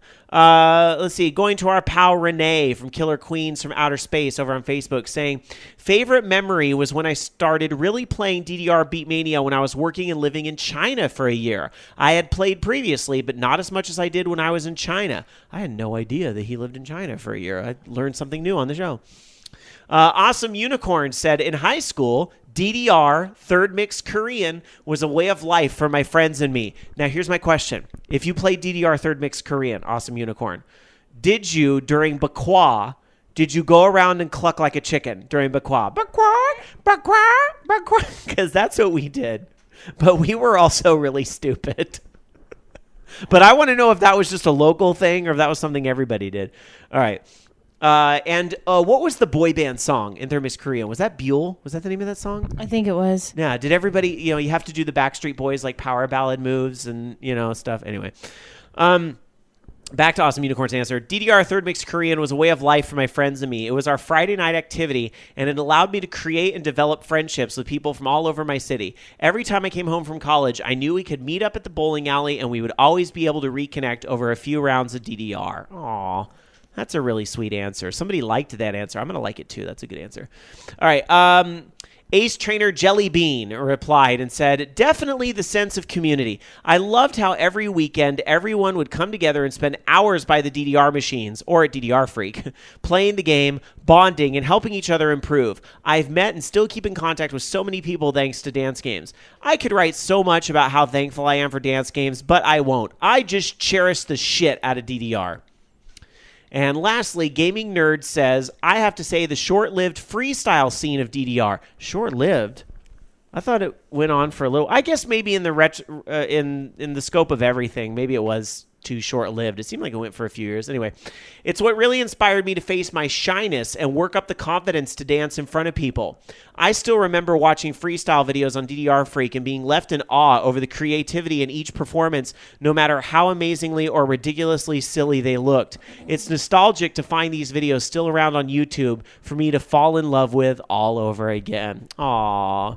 I was awful at freestyle, so I usually just had fun and silly with it. And I still remember. I still have the bat. The best thing we ever did was when we were at the Milpitas Golfland 2 Yep. was the tournament, and we were both in perfect attack. But because they had the machine outside, the glare fucked me up, and I, of course I'm going to blame something other than my own sense of lack of rhythm. The glare fucked me up, and The glare was really bad. we both got eliminated from perfect attack right off the bat. So we were pissed off. So what did we do? We entered the freestyle competition.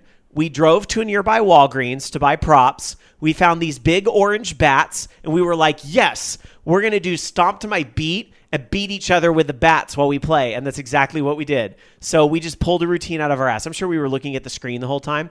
But Dark Soccer and I bet there's a video out there somewhere. Is that on YouTube or some shit? I hope not. It got There filmed. was a video. I remember that. There was a video somewhere. So there's a video out there somewhere of Dark Soccer and I just were glancing at the screen the whole time. But then we beat each other with the bats. And that was the best freestyle I ever did until I unleashed Dr. Dick on the world, which was another... I'm going to just pull something out of my ass, but people seem to like that. What did I do? I did Cowgirl.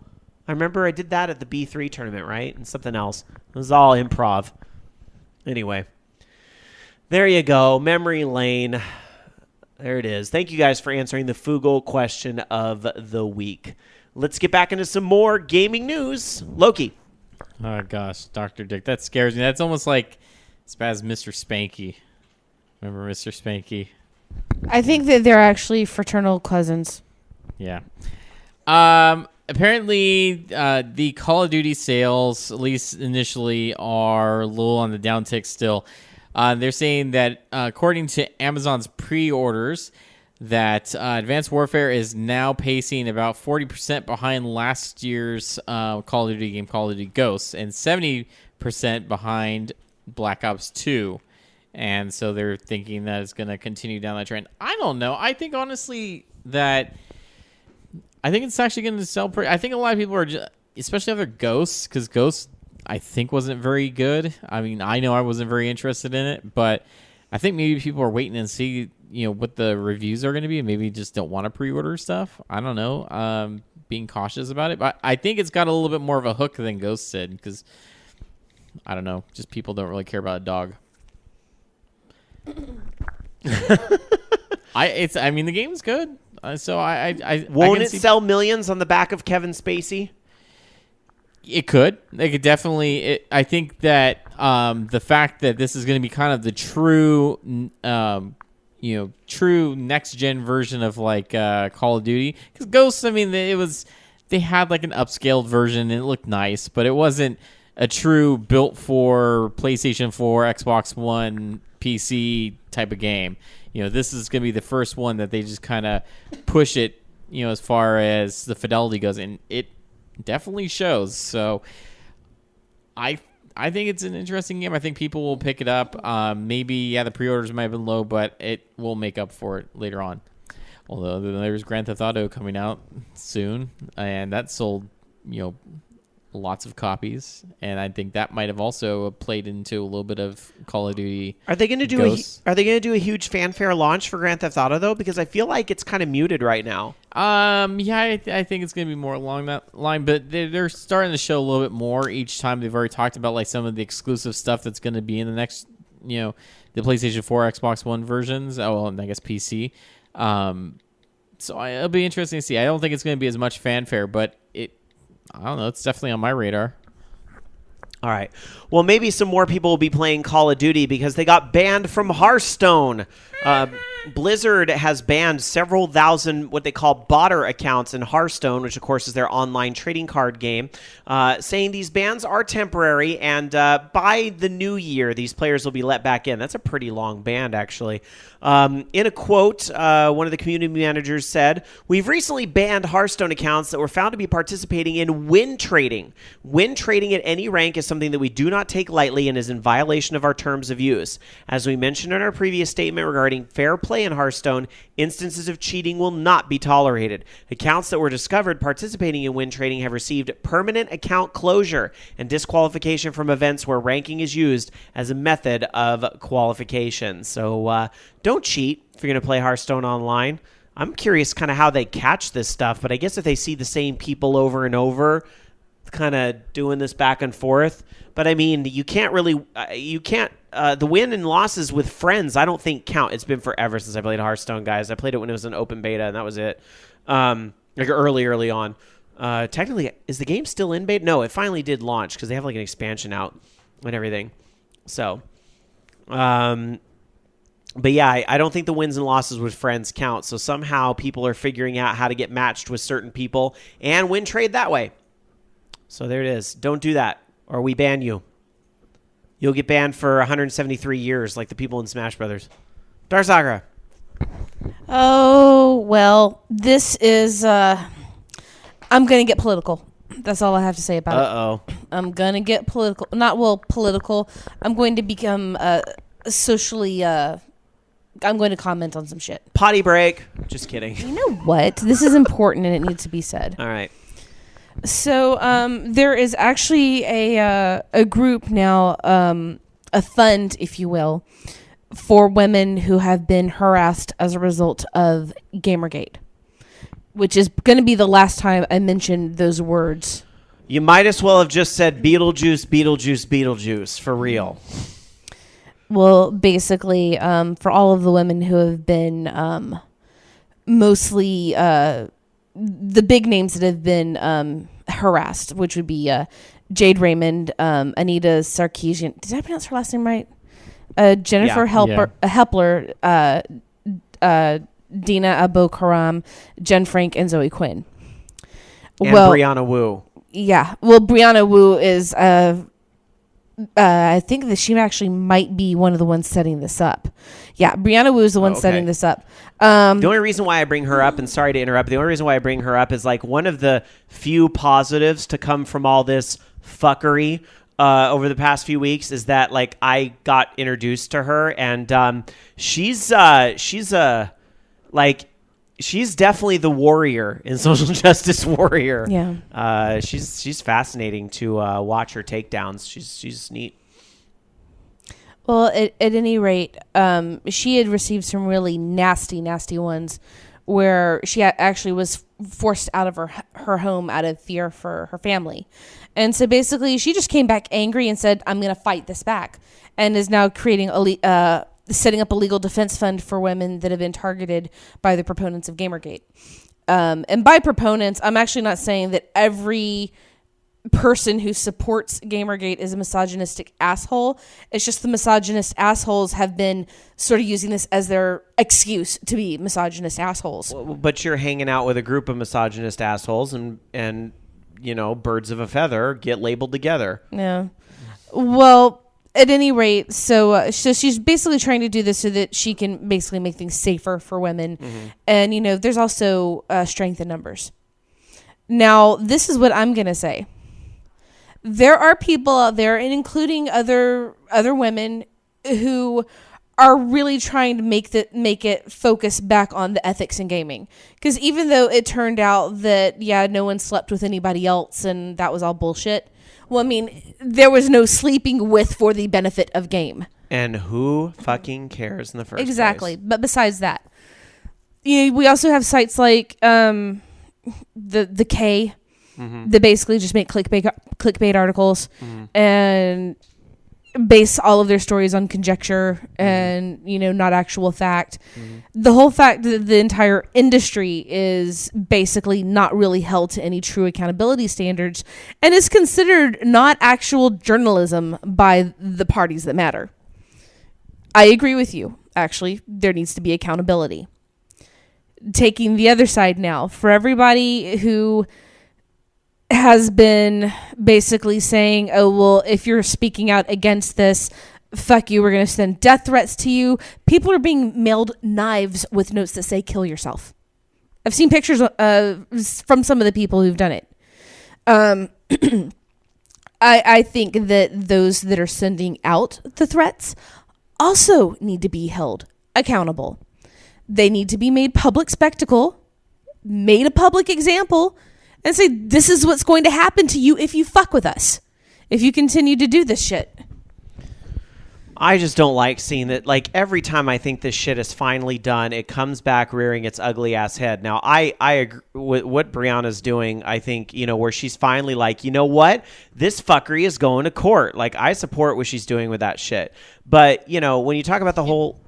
go ahead. Yeah, no. Go ahead and finish your thought. Just the whole thing. When you talk about like the ethics in game journalism and all that stuff, like here's the thing, and I've said this before: you do not need a fucking hashtag to have that debate. And you know, we've been saying this on OLR for a very long time, and it's like, why are there these embargoes that are allowed to be broken on YouTube for, you know, early release embargoes and all this shit? And, you know, yes, there are clicks definitely and so forth. But here's the problem. I searched that hashtag on Twitter. I don't see any of that. No. Nobody's talking about that because that is not what that particular hashtag is about. I've come to really see. And that's fine if you want to have that conversation about ethics, but that hashtag is a dead, dying, let it rot thing. So the big thing is that it has been, even if there was a legitimate concern behind it, it's been taken over. It's been co-opted by the people who don't want to actually have the conversation about ethics. They want to have the conversation about how they're butthurt, jilted guys, pretty much. And there is a large part of it, I think, that is a resistance to this feeling, this perceived feeling that if we allow these people to speak, then suddenly, like, you're no longer going to have Grand Theft Auto because it's going to be neutered and made politically correct. And they are going to have to reduce the boobage in Dead or Alive because that's not fair to people. I like the boobs in Dead or Alive. There's always going to be room for excess in art, and I think you can have both. I think we can have bouncing penises, pantsless rage, if you will. Yeah. You know, I think, and also the thing is that there's a fear that it's like, it's the end of the boys club. You know, there's that fear too. No, that your boys club is still going to be there. Seriously, I've been so fucking quiet since the whole start of this fucking Gamergate shit because I'm so fucking pissed off about this stuff. Okay. Here's why. It's so fucking skewed. Nobody fucking thinks that it's a goddamn boys club. I mean, I'm sure there's... Okay, sorry, not Except nobody. the ones who are saying that it is. But a few people maybe out there think that. Most people fucking don't give a shit what the gender, sexual orientation, whatever, political alignment of anybody that's playing games. The problem is... Okay, and let's go back to Zoe Quinn here. The problem is this whole shit came up because, and it's not even because who the fuck she was sleeping with or whatever. So yeah, some people took it that direction as, oh, look, she's manipulating these people. No, it was about the fact that, hey, hold on a second. There's this journalist that's reporting in the game industry having a relationship, sexual whatever, an intimate relationship with somebody that is a conflict of interest for them. And that kind of, what it did was is just say, hey, you know what? Whoa, all these suspicions we've been having about certain people, and of course this journalist being, aligned with Kotaku, kind of, it's like, oh, well, shit, we kind of knew they were doing this stuff anyways, and it just kind of cemented that, and so now people are going after them and kind of stressing about this whole ethics thing. Kotaku, Polygon, a bunch of other sites, they did a hit piece to basically say, oh, gamers are over. Whatever excuse you want to fucking use it. Yeah, people were harassing people or whatever. It's ongoing on both sides. Look at fucking Boogie on, the YouTuber. He's getting fucking harassed and shit. No one's paying attention. That's it. Where's his fucking article on Kotaku or Polygon? They're only concentrating on what they want to concentrate on. And you know why? It's to deflect from people asking questions about their ethics policies. Kotaku, they fucking had an interview with Stephen Totillo, and Tolbiscuit interviewed him about ethics and stuff. He doesn't believe that he needs a fucking ethics policy. He doesn't give a shit. Whatever. He's going to do what he wants to do. That's fine. That's the problem is there's two fucking arguments going on. You have the social justice warriors or whoever you want to, and that's fine. I don't care what their opinion is about stuff, and the fact that they're getting harassed sucks. Here's another thing that they should be doing, because this is what police would inform you to do. They shouldn't be fucking publicizing that they're getting these death threats and stuff, because doing that only invites copycats. And anybody that gets this stuff, hell, people get harassed. They're popular figures online, but they don't publicize this stuff because the law enforcement have told them not to do this, because it's only going to invite more attention, and it's the only way to get, handle it through the proper channels and don't make a big spectacle of it. But they're doing this for whatever, exposure to get their policy out there. That's why, Anita Sarkeesian was on the Colbert Report, and just talking about how she's been harassed and stuff. And I don't even know why that's a topic to invite on TV, but whatever, that's what they decided to do. But there is actual discussion about ethics. That's why you have, for example, the Escapist magazine decided to put an ethics policy out there. Polygon actually has an ethics policy out there now that they've brought forth because of this. So there is the discussion about ethics. But I'm fucking tired of people just totally distracting the whole issue because people are harassing people. Guess what? It's happening on both fucking sides. So take that out of the equation and have a fucking discussion about it. And yes, I understand that maybe the Gamergate hashtag now has a lot of people, making comments about stuff. But what's a fucking internet? And the fucking internet has a lot of people that have a lot of opinions about things, and they're just going to, spread whatever hate trash they want. But you know what? It doesn't matter what hashtag you have. It's going to be, someone's going to come into it and try to corrupt the thing. But you still have a discussion about it. Where is that discussion? Where is that discussion? It's not happening. What do you mean? What, It's you want a not public happening. forum? It's that's my point. I'm all fine and good with what you're saying, but you're saying that this where is that discussion? Because it's not like if you go to this hashtag and so forth, that's not what's happening. Go search it And right now. I that honestly, discussion is not happening. The discussion's happening when people are questioning these, outlets, I guess, if you will. Why do you have a fucking closed group that you're talking about stories, including with each other? Why do you have, groups of people that are, having relationships or financially backing these other people that you're reporting on? Well, my other point, and I understand your frustration with this, but I was getting to that point before you jumped in, is that the threats are on both sides. The boys club thing is a perception, a valid perception, I'm going to say, because it's been that way for a long time.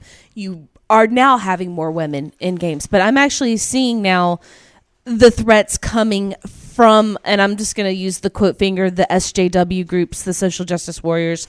And what I'm referring to by a social justice warrior is not the actual people who want social justice, but the people who just want to be angry about something and be against something, who are maybe their intentions are in the right place, but I was reading, there's somebody I follow now on Tumblr who supports Gamergate in the sense of the ethics discussion. Yeah, and I'm with you. And he got death threats, and turned out that one of the girl that did it, he actually ended up speaking with her, got her in trouble, and then she realized what she did. They talked about it, and now she's trying to spread. This is why I really hate this topic and think it's trash, because it's just everything negative about our culture. I mean, but that's the thing. That's why they're focusing on it, because that negative stuff gets headlines. That's negative shit gets you on fucking Colbert. That is why. If it was a discussion about, let's talk about ethics in gaming journalism, they wouldn't have been on the fucking show. But people are ganging up against this female who happens to be a feminist and a game developer. Oh my god! And they're just mad because I'm pointing out that all these games are misogynistic and stuff. And I've been getting death threats. That's a better story to get people to watch the Colbert Report. Unfortunately, that's the angle that they went with it. Are they going to show the other side too? Fuck no, they're not. They're just going to get her and talk about that. Well, here really is the point I was trying to make with the whole thing. I would like to have everybody who has ever posted under that tag to henceforth cease using it. I would like to call for a ban of those words being used together, at least on the show. Other VOG people, I would encourage you to do the same. Let's actually separate the discussions. We're going to have a discussion. I would actually, if we're going to combine them, instead of making it, a feminist issue or a humanist issue versus an ethics issue, make the whole thing about accountability. Everybody should be accountable for proving their sources. Everyone should be accountable for researching what they do. Everyone should be accountable for truth in journalism. And also all of those little shits out there that are harassing each other, and I don't care what gender you may or may not be, you need to be held accountable for it too. And I hope Brianna drags your ass through court. Amen. On top of that, for any of them that are exacerbating the issues, they need to be held accountable for it as well. And I'm not saying in the form of death threats. I'm just saying they need to be made public. Speaking of death threats, actually, the Nia Sarkeesian death threats, I believe that actually someone on the Pro Gamergate side actually looked into who was making those death threats and actually tracked down the guy that did it. But did she care that who was doing it? No, because you know why she's not going to go after this guy? Because she wants the attention that it gets from her having death threats made against her. She knows who it is, but she's not doing anything about it. It ends up being some journalist. Then she needs to be held accountable for it. That's what I'm saying. She needs to be held accountable for it. And I'm saying here, and then once again, the people that are doing the harassing are such a small percentage of the people out there that are actually supporting the hashtag. But they're the loudest of them. I don't care what you guys think that they're the loudest of them. It's not the fucking reality of it. There's so many people tweeting on that hashtag that, of course, there's going to be people that you see. But if you ask anybody, whether they have a problem with women in gaming, I don't think that's the case. Where is this barrier to entry if you're a woman for gaming? There's such a big indie scene nowadays. You want to get in the gaming, go in the fuck, get in the gaming. It's not as hard as it used to be. I mean, you can put out a game. And, Zoe Quinn put out a game. It's on Steam. It's doing okay, I think. I mean, it's been downvoted to hell for reasons that have nothing to do with the game. Well, that's people and their opinions, and I don't understand. A lot of people when you're saying it's a minority.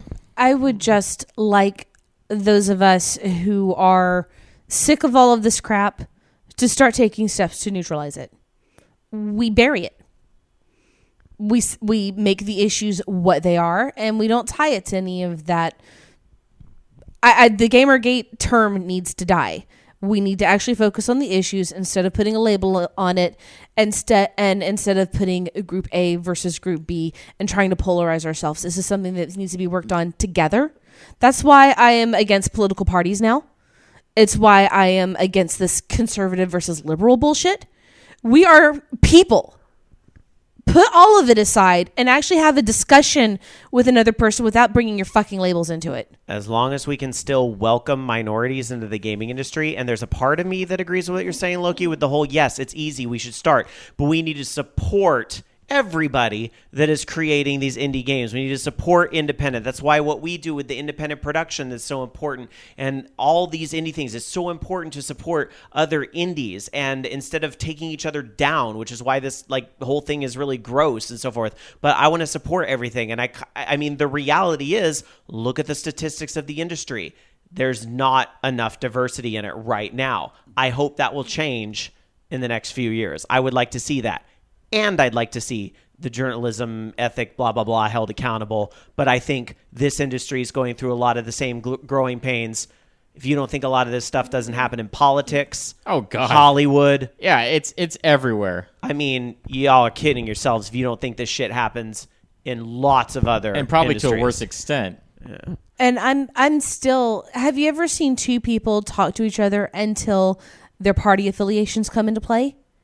And then you start seeing that distrust start building up just because one other person has a label that a person has a bad connotation with. Mm-hmm. That's why it needs to, we need to have discussions without bringing those labels into it. We need to look at the facts, the statistics, and we need to make our decisions based off of logic and not some emotionally charged perception that we have. That's all I'm saying. I would say henceforth, I would really like to see those words no longer used in our chat on the show, which should just be called the issue. All right. I will call for that. In the interest of time, I'm going to go ahead and move on. Let's get to some more gaming news. All right. So let's see. Let's talk a little bit more. This is kind of disappointing. Prey 2, remember they really had that kick-ass E3 trailer that kind of didn't look anything like Prey, but they were calling it Prey 2. Was it something like an airplane like going down or something? It didn't look... No, It wasn't an airplane. It was like this like futuristic space like bounty hunter type thing. All right. Yeah, it was really odd. But it's no more. Sadly, they said it was a game they believed in, but never felt that it was got to where it needed to be. And we never saw a path of success if we finished it. So it is officially canned. And the fact that it was, announced back in 2011, I don't know. It's a little, it's kind of even a stretch to even have it be a sequel to Prey. Because, it was a bounty hunter type game. So whatever. I mean, I'm one of those people that actually really like the original Prey, which I realize I'm in a huge minority. But I like the original Prey, and part of it was, and some people didn't like this, but as somebody who's really horrible at first-person shooters, I liked how when you died, you would go into the spirit world to revive yourself, and then you could kind of pick up where you left off. I that made that game so much more accessible. But I also distinctly remember that game just ending. You had all this build up in the beginning and then it just kind of ended. Boss, LOL, done. It was really weird. So I would have tried a sequel. Plus, wasn't Prey also one of those games that was in development forever? Like a Duke Nukem Forever type of thing, or was it in development for a very long time? To me, it felt like a Duke Nukem type game because it had a very, I don't know, interesting character, main character in the storyline. Just kind of, I don't know, it was like this Native American sci-fi game. It was a little weird, but too bad. It's probably a little late now for a Prey 2 anyway. Although I don't know, sequels sometimes come out way, way, way after a game originally. All right. Well, earlier I tried to say a lot of positive things about the indie scene, but sometimes there is collusion and things that are not so great happening in the indie scene. Well, I don't know. I don't know if you'd necessarily label this right away as not so great, but I will present what's going on and you guys can make your own decisions. So Steam Greenlight is a thing, right? And with Steam Greenlight, you put your game out there, and if it gets enough upvotes, then it is a game that will be able to be featured on Steam later on. So there's a lot of indie people that want to get listed on Steam, because obviously a lot of people have Steam on their computers and want to be able to sell the game to that audience. So what happened is that apparently there was a Facebook group called Indie Game Dev Greenlight that was created to help push these games forward. And what the deal was to vote games up on Greenlight, and then basically, it was basically kind of a club to help each other out and get games greenlit. No matter if you actually read things or whatever. The rules of the group had stated no off topic, Look through the posts. You must vote for all games submitted here. After you voted for others' games, you can submit your own Greenlight projects and then post updates with the projects about the status. Now, apparently what happened is that they had to change some of the rules because actually a Valve representative commented on this and said, clearly this is not the feedback we are seeking from Greenlight. We do track these sorts of things, and folks going this route will likely not find the results they may have hoped for. And so now the rules of the group state, no off topic, look through the posts, vote for the games you like.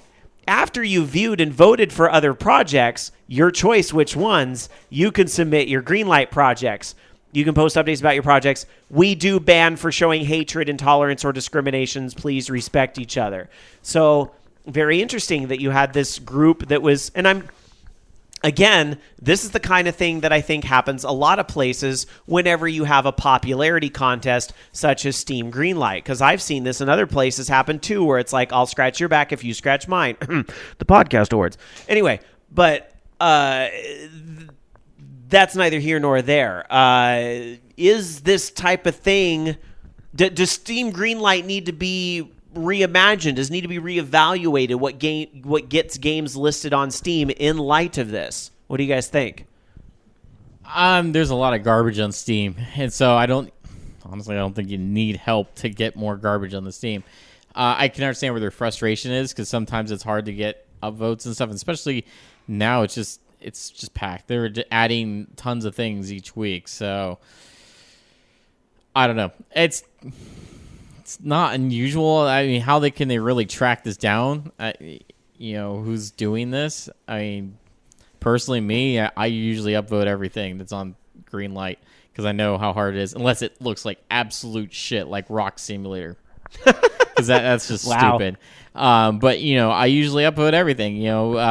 Just because the way I see it is, if your game's quality, then you'll sell well. If it's not, then you won't sell well. Why should I tell you what you can sell and what can't sell?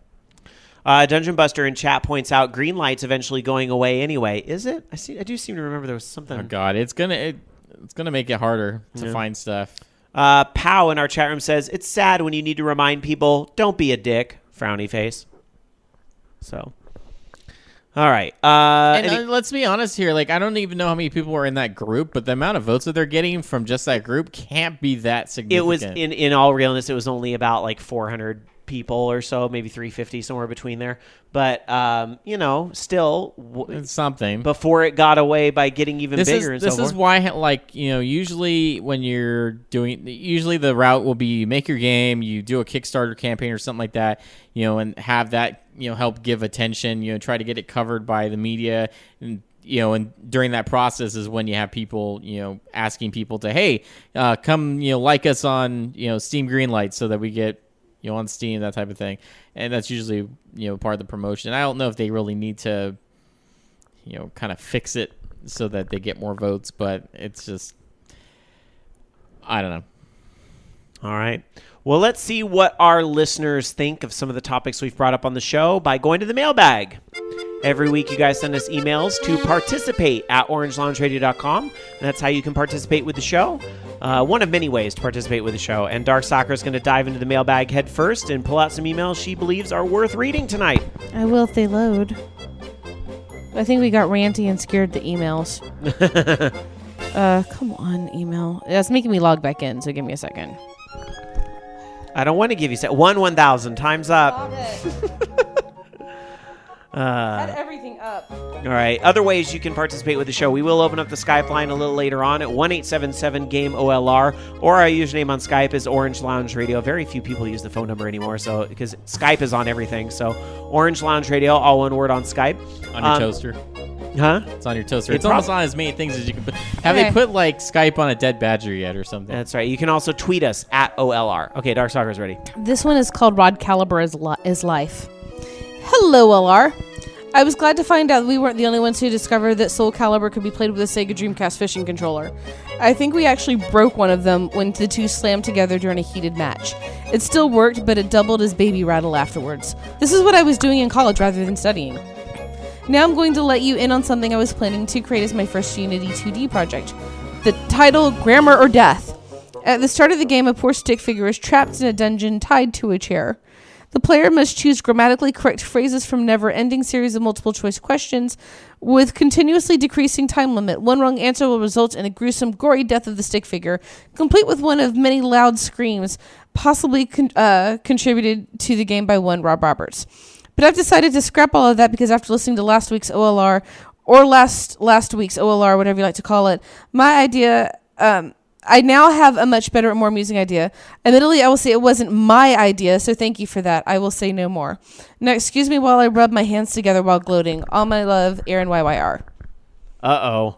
Uh-oh. Uh-oh. Budgie Ferret grammar. I don't... What did we say last week? I said I wanted another dream game, but I don't remember what it was. Oh, no. But you weren't here last week. But No, you no, said what- last week. Oh, last Yeah, week. because it was the Rod Caliber episode, which came up a couple shows ago, so, some people catch up. Huh. They binge listen to OLR like you binge watch Chat Netflix room. shows. We trust your memory because we don't remember half the shit we do. Tell me what I said. I like the grammar or death idea. I think Dark Soccer would have been all about that. I'm But, all like, about Saw. It's like- No, too violent. Well, cartoony death might be okay. Like stick figure death is okay. That's okay. So how about As long as it's that? not too realistic. YYR, I love you. I want you to be my eternal not soulmate. Are we getting the Steam version of Bungie Ferret Tossing? Yeah, maybe you need to postpone work on all these other games till we get Bungie Ferret Tossing on green light, and we can unethically beg for upvotes. Greetings, I'm kidding. All OLR. right. It's your friendly neighborhood turtle, Serious Turtle. I was wondering if any of you had tried Civilization Beyond Earth yet. Rob, I'm looking at you. Yes. At first glance at some Let's Play videos, it really looks like a reskinned Civ 5, but worse. Any thoughts? And on the topic of 4X games, Rob, have you tried Endless Legend yet? It is unbelievably No. fun, beautiful, great music, cool stories, and actually adds a lot of new concepts to the 4X gaming front. And the price is a nice change, too. I will look it up based on your recommendation. Now's a really busy period, but I will, especially if the price. Rob is a excuse me, busy if the price bee. is right. Well, things are going to calm, like everything kind of built up to this weekend, and once BlizzCon is done, then my calendar clears up. So, excuse me, hiccups. I blame Jamie's stuff in the flask for that, but My hooch. your hooch. But anyway, I will check that out. As far as Beyond Earth, yeah, I mean, it's easy to compare it to Civ 5 because they look the same because they're on the hex grid. But when you really get down to the nitty-gritty rules and the fact that, the tech tree isn't a tree, it's a web, that right there changes things. And there's, a bunch of other stuff that's different too. And the whole harmony versus, what is it, like superiority and purity or something like that? Like that throws a whole nother monkey wrench into how you win the game is completely different. Rob's got a Civ boner. Yeah. I'm going to be honest, and I said this last week on the show, I don't think Beyond Earth is as strong as 5, but it's not bad at all, and I still think I'm enjoying Beyond Earth probably more than I ever enjoyed Civ 3, which I never got into at all. Like, that's the Civ people don't really talk about ever as Civ 3, so. All right, think there's I more to have this that. email. Jamie, have a taco on Rob tonight. No. No. I think I got that in one of those. I don't want to eat a bundles. taco on Rob. They had, like, Civ 3 for, like, $1.99 I don't know if at he's some point. clean.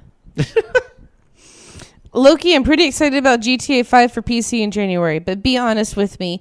Will the use of the N-word ruin the game for me? I'm pretty sensitive to cursing in games. No, it's not. It's really not that bad. I mean, because you're only.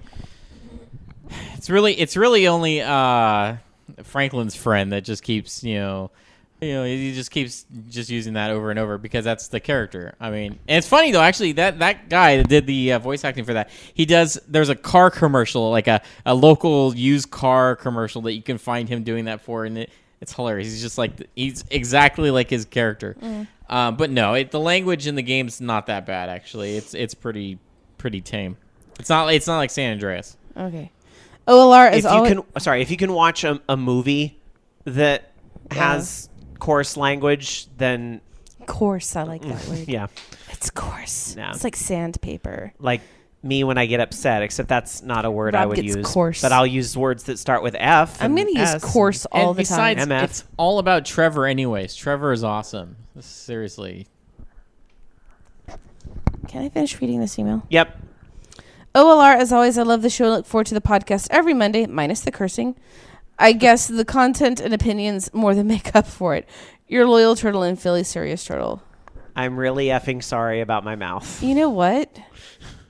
Language only has power if you give it power. You'd probably like the Bobby Black Wolf show. I respect that some individuals prefer not to use that language, so that's fine. Not me. Just bear with me because I was raised differently, so sometimes I let them fly. Yeah, I just remember the one day that I nearly dropped my mouth open when my mom said one day I'd end up up shit creek. I was like, Mom! Since then, it's been just the one time she ever cursed in front of me while I was a kid. I was like, wow, Mom. Congratulations on... Okay, this one comes from Hitston. Congratulations on your new high score. I have a question. When you return to a familiar music game, what kinds of music do you play on? Do you go back to licensed songs or old video game tunes you know? Do you try to full combo an easy song or challenge the game's infamously hard songs right away? I normally look for prog rock with fast patterns and tempo changes. It's hard to read those note charts, but conquering them makes me... Excuse me, I have hiccups. Makes me feel like a boss. I would like to not have hiccups. Haha, I gave them to you. They're coffee-flavored hiccups. I usually just go back and do the ones that were the most fun to me, even if I can't pass them. If I'm playing a new game, like an example I could give is that I actually was playing Hatsune Miku on PS3 because it was on sale a couple weeks ago while I was at FanFest. So that actually was like a new to me anyway music game that I was playing, and I just would listen to little previews. And usually I tend to drift towards trancey songs in that game, and I wish I could remember the name of that one song. There's one song in there I really, really liked. It's kind of trancey. It's one of the other characters. It's not Hatsune Miku. But I love that you can put the other characters in the video, including the men, so they can do all these very, female-oriented motions. And you can do vice versa. You can have females do the guy parts, and it's fun. I think I just said something really offensive in chat. Did you? I want to say the song was called Die, but D-Y-E, I think was the song I liked. See, I said Rob needs Jesus. You're nasty. You saw what I said. Yes, I did. I'm not repeating it on the air. All right, that's why. Don't. Finish the email. Was that No, there's more. Oh, okay. Remember, even when the given choices suck, there's always another option. Vote for Holic. This email is brought to you by Columbus, Ohio, home of the never-ending freeway construction. I've been listening to OLR since the To-Go edition in October 2005, and it always helps me pass the time on my commute every week. Keep on going until you break the counter. Oh, that was sweet. That is a long time to be listening. I like Props breaking to you. stuff, too. Last email. Yay, last email. Hi, folks. It's the Raginator. I thought I'd send a quick email to ask a question and to impart some info. First things first, the info. For those who are PC gamers, be it via Steam, Origin, etc., I found a site that aggregates news about game giveaways. Here is the link, and it's actually at epicbundle.com. It's a much longer link, but I think you can get there just by going from epicbundle.com. And I'm not getting struck by lightning because I'm a good Jewish girl. If you take a look at the page, 2/3 of the way down the page, there's a yellowish newsfeed box that's regularly updated. I suggest keeping an eye on this. Now, considering that Halloween was 2 days ago, I thought I'd pose this question. What classic games do you traditionally like to play around Halloween that is a Halloween-y feel to it? Personally, I like to play Super Ghouls and Ghosts, Castlevania 1 and 4, Medieval, Nightmare Creatures, Resident Evil 1 through 3, and Hexen. It's actually funny. We had...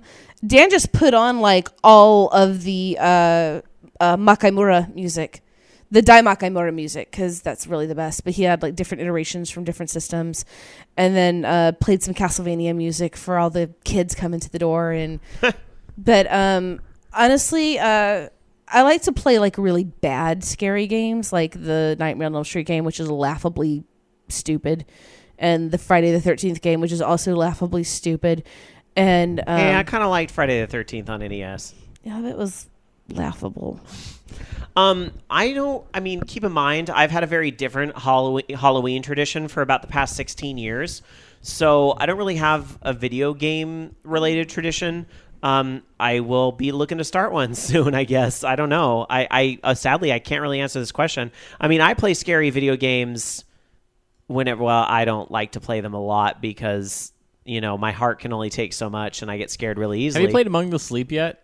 No. But I was gifted by a kind, generous listener named Act Deft a copy of Five Nights at Freddy's saying, wink, wink, nudge, nudge, you should stream this sometime. And I'm like, I want to say thank you for your I'm kindness. afraid of getting that game. I want to say thank you for your kindness and generosity and thinking of me. But on the other hand, I want to say, fuck you. You know what? Sorry to the guy who doesn't like swearing. You know what? I think that would make an awesome movie. What, Five Nights at Freddy's? Yeah. You know the sequel's already. Oh yeah, already Coming out. greenlit. Yep. And it didn't need a campaign to make that happen. And I'll tell you, people are already cosplaying. It's crazy. That's just furries looking for an excuse. No. That's No disrespect. That's all the Rocket Raccoon cosplay. Or does Groot count? Maybe. No, all right. That'd be more leafies. Woodies. Woodies. Yeah, that's what I'm gonna call plant cosplay woodies. Mm-hmm. So that's it. All right. That's it for the mailbag. If you want to participate in a future week, participate at orangeloungeradio.com. This is the part of the show where we get angsty, and we're going to get into the FUs of the week.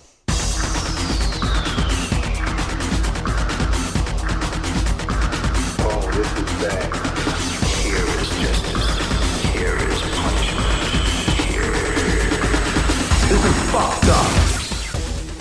FU to the ongoing pain in my left ear.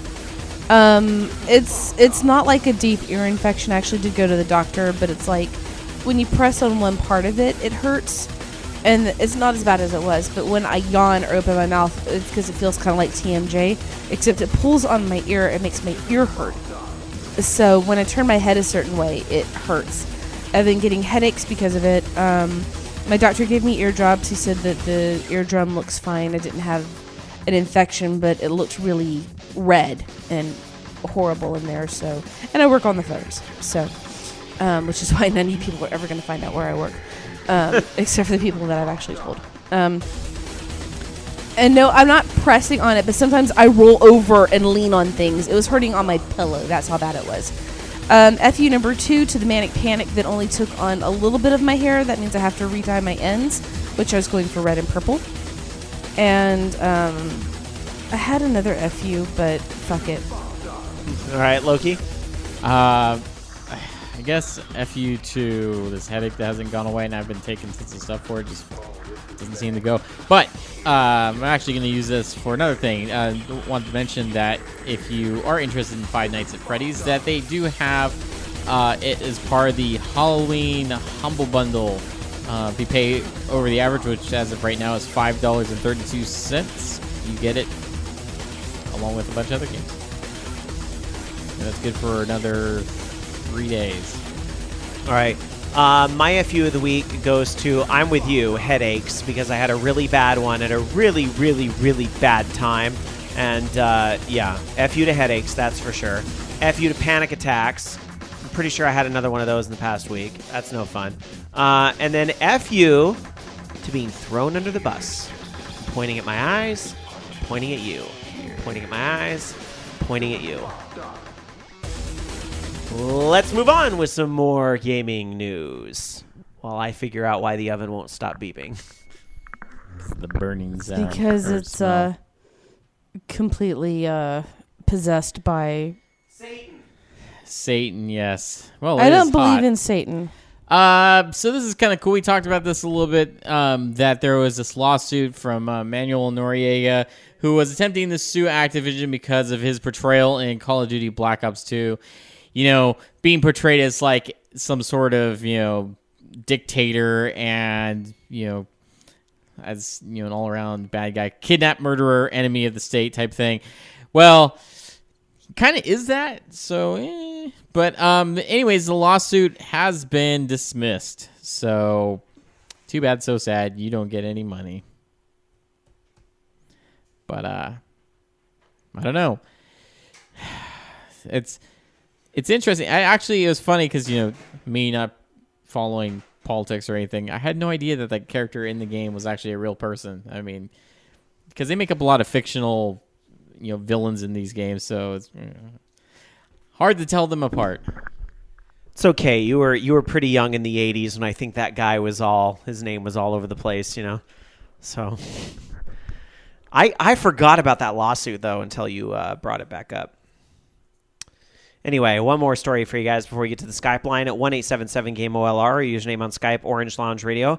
And that has to do with a second chance at a game you might have missed. Valkyria Chronicles was a PlayStation 3 game, which I don't think a lot of people really checked out because it, didn't really come up on a lot of people's radars, but it was a pretty good tactical game. It's getting a second chance on the PC, which is interesting, seeing more and more of these companies put out titles that were once on console. Like I know Square's been doing this a lot lately too, on PC. So Valkyria Chronicles will be coming out on PC on November 11th for $20. Or 20 euros, depending on where your region is. This is also interesting. You get, I think there was some DLC that was included as well, although that's not in this particular story I'm looking at. I'm assuming that's, everything together. You can find some deals on the internet, by the way. Some sites are offering it for $13.86 or $14.99, so just look around. So there you go. That's a pretty darn good deal for a game I think a lot of folks might have missed, Valkyria Chronicles. I only played a little bit of it. I think Alan owned the game, so I played a little bit of it, but unfortunately didn't get into it too much, and I certainly didn't beat it. It's just one of those games where probably some MMO got in the way, and I never did end up beating it. All right, anyway, we are going to open up the Skype line. It is that time. Let's take some calls. 1-877-GAME-OLR, or our username on Skype is Orange Lounge Radio if you'd like to call and participate with our program on whatever topic you'd like to bring up, or maybe there's something we didn't get to tonight that you want to bring up, perhaps a game that you've been playing that you want to review, or something along those lines. Looking quickly at our Twitter over at twitter.com/OLR, Dark Tetsuya tweeted us during the show here saying, "Try as I might to locate the Orange Bats DDR routine on YouTube, I'm afraid the search has ended in failure. Frowny." Don't worry, I'm sure Dark Soccer is probably rejoicing a little bit for that. All right. I actually have it on a disc somewhere in my house. Do you really? You should Yep. should bring that up. Anyway, No. we're going to go to the phones. We have a call coming in. Hi, you're on Orange Lounge Radio. Who's this? Hey, how are you doing? It's me, Pau here. Hey, pal. Wow, I don't think you've called into the show before, and we see you. How you doing? Pretty good. I've been just thinking about not calling for almost 3-4 weeks, but I wasn't really sure, and I decided to do it. Where are you from, pal? I was born in Spain. Oh, okay. Where do you live now? In the States? Canada? Yeah, I'm in California now. Oh, you're in California. What part? Yeah, Palm Springs. Okay, Palm Springs. Oh, that's where all the fun parties happen. All right. No, all my neighbors are like 70, so super quiet. There's a lot of old people in Palm Springs, quite a few. Well, what's on your mind tonight, buddy? You made the decision to call into the show. Glad you did. What's up? Yeah, I was wondering, with so many games coming out and with just so many releases at the same time, I was wondering, for you guys so far, what was the biggest surprise of the year? Like, which game you were not really sure, and then you realized you just can't stop playing it. So. Ooh, this is a tricky question to get put on the spot with. All right, let's see. Do you guys have an answer for Pal's question? What is, again, and I invite the chat room to answer this too, because sure, put it off on everyone else, Rob. Well, no, I'm just. It seems like Pal's taking a poll. I don't know if he's trying to catch up on some games that you might have missed, but what are some games this year that surprised you? I started playing Off this year. Mm-hmm. I was surprised at how good it was. Off? Off. It's where you play as the batter and you're an avatar and you have to go on this holy adventure, but you walk around with a bat. Oh, it's a weird French game, and it's got a translation out. That, and I didn't expect to love Hatoful Boyfriend as much as I do. There you go, Hatoful Boyfriend. Loki, anything you can think of? Sadly, most of the surprises this year have been games that have been a lot more terrible than I thought they were going to be. I guess Watch Dogs wasn't as good as I had hoped. Elder Scrolls Online, at least based off the beta, wasn't that great. I would say that probably in the positive, maybe I was surprised. I haven't played it yet, but Far Cry 4 looks really good. Wasn't expecting a Far Cry 4 this year, and I mean that looks pretty fantastic. So that'll be coming out in just a couple weeks here, and I don't know. Destiny's kind of okay, I guess. I don't know. Sunset Overdrive, I guess, would be a good surprise. Once again, I haven't played that. Call of Duty, I was kind of expecting it to be good, so that wasn't really much of a surprise. I don't know, maybe Bayonetta 2. I mean, I haven't played that, but it looks good. I'm having a hard time thinking of stuff that was out this year that's not like obvious. Like I could say, oh, the Final Fantasy 14 on PlayStation 4 because that turned out really, really well. But I feel like that's kind of a cop-out answer. Or I could say the Diablo 3 expansion. I got one. The Diablo 3 expansion because it fixed all the problems with the game. How about Shovel Knight? I was going to say Shovel Knight. You cut me off. Damn you. He took my answer. Shovel Knight. Shovel Knight, it was really fun. I played it. For me, I think it was probably Bayonetta 2. I was cautiously optimistic because when a game has that kind of, now get canceled and then goes back again, and I was cautiously optimistic, but I just played and I just had so much fun. I think I cannot remember the last time that I played a game and I genuinely loved while I was playing. Like, from the first second when she just says, well, I just need some shoes that don't have guns on them, the lines were so ridiculous but so good. The controls were improved, the camera was improved, so I think it just improved everything on the original. Even the online mode worked good. Amazing. I don't know about you, but I just laugh and laugh and laugh playing that game because it's so over the top. Like even from the very beginning in the opening sequence with the New York City Christmas, and like it's just so over the top. I can't help but like I was like scream laughing at some stuff. You know what that is when you start scream laughing.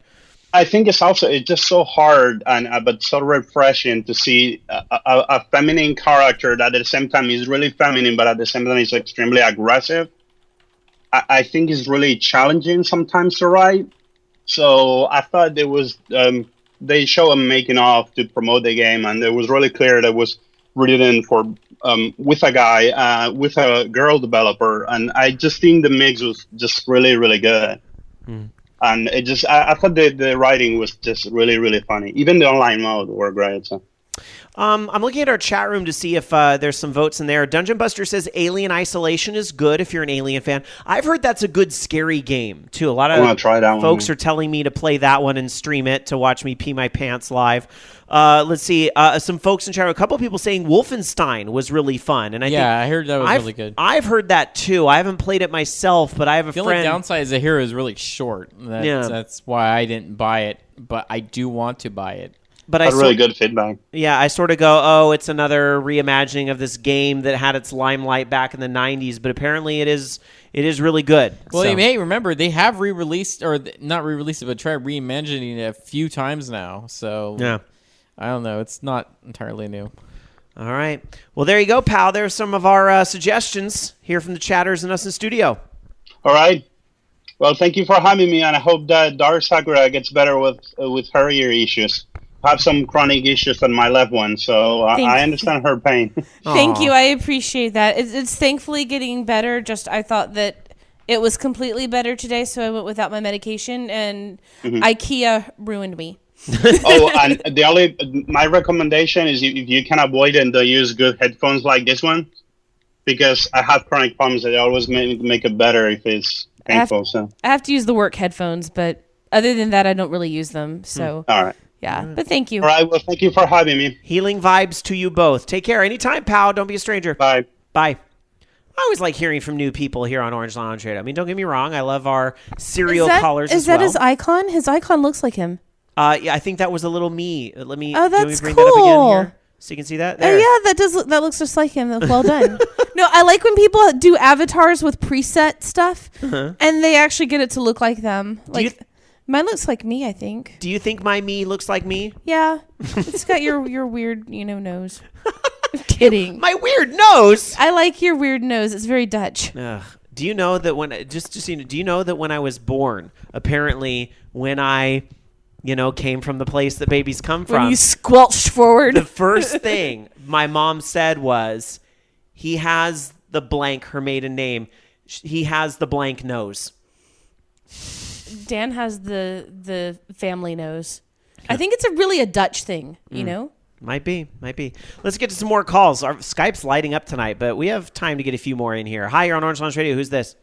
Hey, this is ActDef. Hey, ActDef. How you doing, buddy? Really good, really good. What's in your mind? Well, since you brought Steam during some of the show, also wanted to talk about something Steam did recently. Oh, sure. What's that? They changed the currency in Mexico to pesos. I had seen you tweeting about this. So, since a lot of our listeners probably don't have that perspective from not living in Mexico, tell us about like what this change is and what it means. Well, some background first. And I have said this before on the show that most of the games here sold on stores and that stuff cost way more than they cost in the United States. Right. Basically because of conversion and import fees and taxes and all that stuff, all that good stuff. Well, it's just like here, if you want to buy a game that was released in Japan, we pay a shit ton of extra money for that. Yeah, basically, but at least that's a real import. But for like the stuff that is released in the United States or in America, basically, it costs a lot. Only a few companies like Microsoft and sometimes Sony do match price at least, or at least don't go at a higher price. Nintendo stuff here sells a really high price. Yikes! So what did Steam do to help this get better? First, a lot of people, included me, thought that Steam was gonna turn for the worse, that they were gonna charge high prices or they weren't gonna be that affordable, maybe. But the day came, and it actually surprised me a lot because not a lot. Most of the games, like 99% of the games, cost way cheaper than the United States prices. Wow, interesting. Yeah. Like for example, Civilization Beyond Earth. It costs $50 on Steam in the United States. Here it costs 440 pesos. That in the conversion, it's more or less like $40. Well, so, that's not fair. I'm opening up a Mexican account and I'm going to buy all my games with pesos. It's no fair. Everyone should do that. And it's something curious because it's not only here that happens. It's also on places like Russia and I think Brazil also have cheaper prices than the United States. That's something that, and I didn't know this until a few months ago, that a lot of people buy from Russians or people on other places just to buy cheaper. I have heard of this before. In fact, I think this is how friends I know got like cheap copies of Mass Effect 3 was like Russian keys or something like that.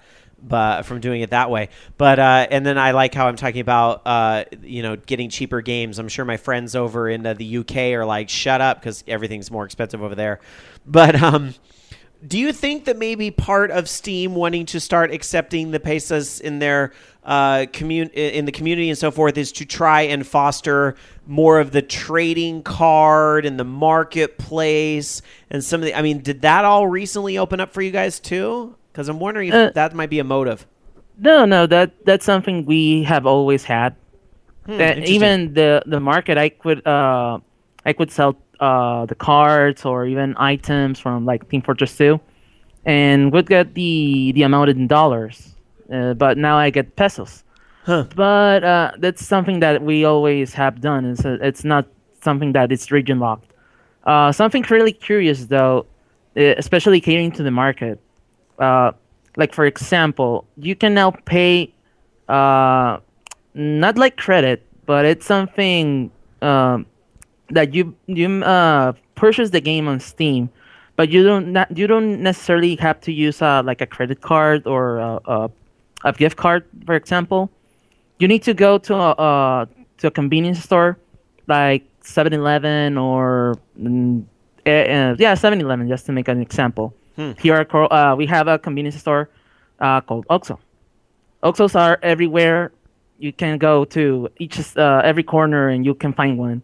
So you can basically go there and pay your game, and that's it. So yeah, it's really convenient too for people that don't have like a credit card or even a PayPal account. So you can basically just go to the store and pay for your game, and that's it. Huh. Yeah. Interesting. Well, thank you for giving us a little insight as to how it works in other countries, because sometimes we are very blinded by, what we've got here locally. It's always interesting to hear what goes on in other countries and having to, deal with the conversions, but not anymore on Steam, and now you're getting the better end of the deal. Yeah, it's pretty awesome. All right, enjoy it while it lasts. Right. Hopefully it never ends. All right, well, take care, my friend. I'm going to let you go to get some more calls. Okay, looking forward to you playing 5 Nights at Freddy. Yeah, we'll see. We'll see. All right, bye, my friend. Bye.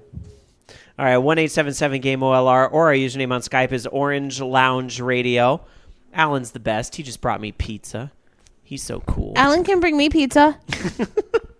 All right. Alan, pizza. Orange Lounge Radio on Skype. All one word. Or 1-877-GAME-OLR. Yeah, you had a burrito. I can tease if I want to, Rob. It's your party and you'll tease if you want to? That sounded wrong. All right, well, let's get to the phones. It's lighting up tonight. Oh, my gosh. Hi, you're on Orange Lounge Radio. Who's this? It's the one and only Ranma. I see you, Ranma. Uh-oh, what's in the glass? It's a little bit of rum and coke. Good times. I was going to ask if you were drinking antifreeze. Not as good as the hooch I had. No, I'm drinking in honor of a good friend, so. All right, well, I'll drink to them, too. Good. All right, what's on your mind, my friend? Well, first of all, I want to second Act Def, and yeah, you have to do a live stream of 5 Nights at Freddy. I don't like peer pressure, but I do like this pizza. Rob, if I will watch you play, I will come over while you play 5 Nights at Freddy's. Will you hold my hand? I will hold your hand. Yay. And then I will fucking laugh my ass off. Wow, Jamie, you're a good friend. I'm the best. I know, right? We'll see after BlizzCon. Oh, don't even get me started about BlizzCon. I got a friend of mine. She's going nuts with her cosplay, getting it done for BlizzCon. I'm like... Is this our same friend? No, different friend. Okay. Amazing person, though. You'll love Rama's her. popular. He has lots of friends. By the way, did you see Kayla's costume? Yes, I did. The Disciple? That was fucking gorgeous. Everyone needs to not give her a hard time for doing Homestuck cosplay. Remember, we give everybody shit for every single cosplay that they do. It's just... But I do understand where you're coming from, though. I do understand, though. All right, so what's on your mind tonight? Is it just to peer pressure me into live streaming, or is it something else? Well, that too, but I called in to say congratulations for hitting episode 573. Thank you. I realize you understand what that means. Yeah, and then when you were talking about earlier about how you got into the Bimani scene and stuff, I started thinking about how I got into it, and then I remember that one phone call where I cannot remember her name. She was on the show, Jason's lady, and I said if it wasn't for her, I wouldn't have known about you guys. And you gave her shit for that, and I do remember that. I remember that as well. Yes. And I think about that, I'm like, well, to be perfectly honest, if it wasn't for my last girlfriend, who I was with 10 years back, I never would have known about all of this, because I go to the con and I'm like, I see this dance pad sitting here and I'm like, what the hell is this? And I'm like, I have no idea what the hell I'm doing. I walk away, and then at the time I'm flirting with her. She's like, do you play DDR? I'm like, what's that? And she's like, well, and she describes what it is. I'm like, yes, I do play DDR. And I'm thinking in the back of my mind, where the fuck am I going to find an arcade machine so I can play, so I know what the hell exactly what I'm doing? That is funny. Well, we always say at the end of every episode, tell a friend about the show, and it works. We would not have Rama if somebody was not telling a friend about the show. There's a reason we do it. Mm-hmm. Got that right. Absolutely. Well, thank you very much for the congrats for episode 573. I appreciate that very much. Hey, I'm going to put you on the spot, because we asked earlier, everybody, if you had to pick one song, licensed, we'll do two, one licensed, one unlicensed, best Bomani song ever, licensed and unlicensed. Okay, I did answer that, but both I have two answers, but they're both licensed titles. So, can I give them? I don't know, judges. Sure. All right. I'll allow it. The first song is "My Sweet Darling" by Wildside, because that song was so catchy and so awesome. So I went looking to find the full version of the song. Come to find out, it's a cover by a J-pop artist by the name of Yaida Hitomi, who is one of my favorite artists. I listen to her albums on a regular basis. Nice. Yep. And my number 2 song is Tiggy Freckles. Because when I first heard this song, I'm like, why does it sound familiar to me? And I'm like, I know this song from somewhere. And then out of the blue, I just happened to be watching Kenshin, and I'm just like, this song said, oh my god, it's a cover of Sobakazu from Rurouni Kenshin. I know that song as the song that makes it really easy to get max 300. Well, then you remember how I would sing it while playing, but I only knew the Japanese lyrics. Mm-hmm. So I'd be like, I still to this day don't know the English lyrics to it because I still run through the really high-pitched Japanese vocals in my head. What am I gonna do when I get something like that? How do I remember on YouTube, you'll find that someone has taken the English song and just remixed it to Kenshin. I think it's pretty cool. Oh my gosh! All right, well, Rama, I gotta let you go so we can wrap up the show. But thanks as always for the call. Hey, no problem. Listen to Anime Jam Session, but not this week. You guys are on repeat this week, right? No, we recorded an episode at Zenkai Con, so we'll be putting that in with some extra songs, and we're gonna kind of keep it fresh for everyone. That's it. So it's a taped in advance, but still a listen. It's live, not live from a convention. Yes. All right, check it out. All right, thanks, my friend. Take care. You too, and instead of staying black, stay fabulous. I always will, and I snap and glitter has exploded everywhere. All Pow right. and I need to talk. Have a good one. By the way. What? Pow and I need to talk because why is that? Once the live action Kenshin movie with English subtitles, I know where to find it. You know where to find that. All right.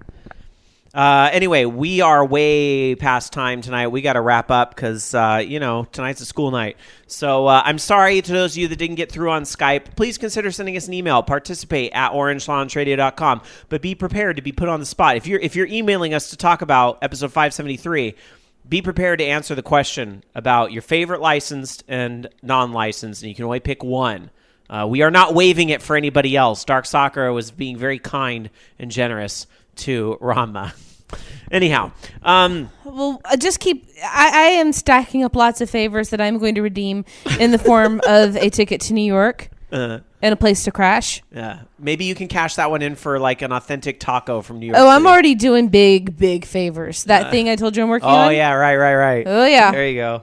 Cash those checks, girl. Cash those checks. I save them up. Let me just quickly check in with Loki for any quick last minute headlines here before we sign out. Last minute headline. I'm on level 1,964 Clicker Heroes. Oh God, I forgot to try that game. That's probably a good thing. Don't try it. I won't. It's pointless. I don't know why I'm still playing this, just for no reason. Because you have problems. I do have problems. Because I also don't have to look at the screen to play it. It plays itself. Just like cookie clickers. All right, well, then that being said, we are going to bring another episode of Orange Lounge Radio to a close. Hey, thank you guys for listening to another episode of Orange Lounge Radio. It was a very diverse episode tonight. We had some good old-fashioned debate, and we had some good old-fashioned memories looking back on some of the great foundations of where our show came from. So thank you guys very much for tuning in and supporting the show. What's that? I was reminding you that we have a special cookie tonight. If I still have to bring it up, but that's just for the live listeners. The podcasters, sadly, don't get that part because that's where we play things that don't necessarily belong to us. So anyway, thank you guys very much for listening to the show and supporting independent podcasting. Remember, if you didn't like Orange Lounge Radio, then support another show. But if you did like Orange Lounge Radio, please tell a friend or 5 or 50 about the program. Who knows? You might know the next Rama. Just like somebody referred Rama to this show. You might know them. Help spread the word about Orange Lounge Radio and keep this the place where every gamer has a voice and where we can engage in a lively debate respectfully. I think that's one thing I really like about what we've been able to do here at Orange Lounge Radio. That's my thought. So let me go around and get everybody's final thought. I'll start with my actual final thought, which would be this pizza is delicious. Nom, nom, nom. Dark Soccer, your final thought tonight. Reject false icons. Oh, look at you going for a classic there. And last but not least, Loki, your final thought. My final thought is I am done playing Cookie Clicker today. Sure, you say that now. Well, I have level 2001, so it should be good enough. How many of the achievements have I gotten? 84%. It's not 100%. All right. That's going to do it for another episode of Orange Lounge Radio. We will be back next week. Podcasters, you don't have to do anything different. The show will show up on the feed just like you're used to. Live listeners, keep in mind we may be a little bit delayed. Stay tuned to our Twitter for updates, and Bobby Blackwolf will also provide updates live at VOG. But I will be literally walking in the door. This also means that next week's episode will be produced by Loki. This will be interesting. It won't be. It'll be just like it normally is. It'll be just like he pretty much gives me 3/4 of the stories that go on the show anyway. So it'll be just like any other week at OLR. So we will see you next week. I'll be back to talk BlizzCon. Those of you that will be in Anaheim on Thursday, I hope to see you at World of Podcasts. Have a good night, everybody. See you next week. You've been listening to Orange Lounge Radio. Orange Lounge Radio is a production of OLR Studios. To join us for a live show, tune into VogNetwork.com Sunday nights at 6 p.m. Pacific, 9 p.m. Eastern. The views and opinions expressed in this program do not necessarily reflect those of the staff of Orange Lounge Radio or VOG Network, but you know they were all still true. See you next week.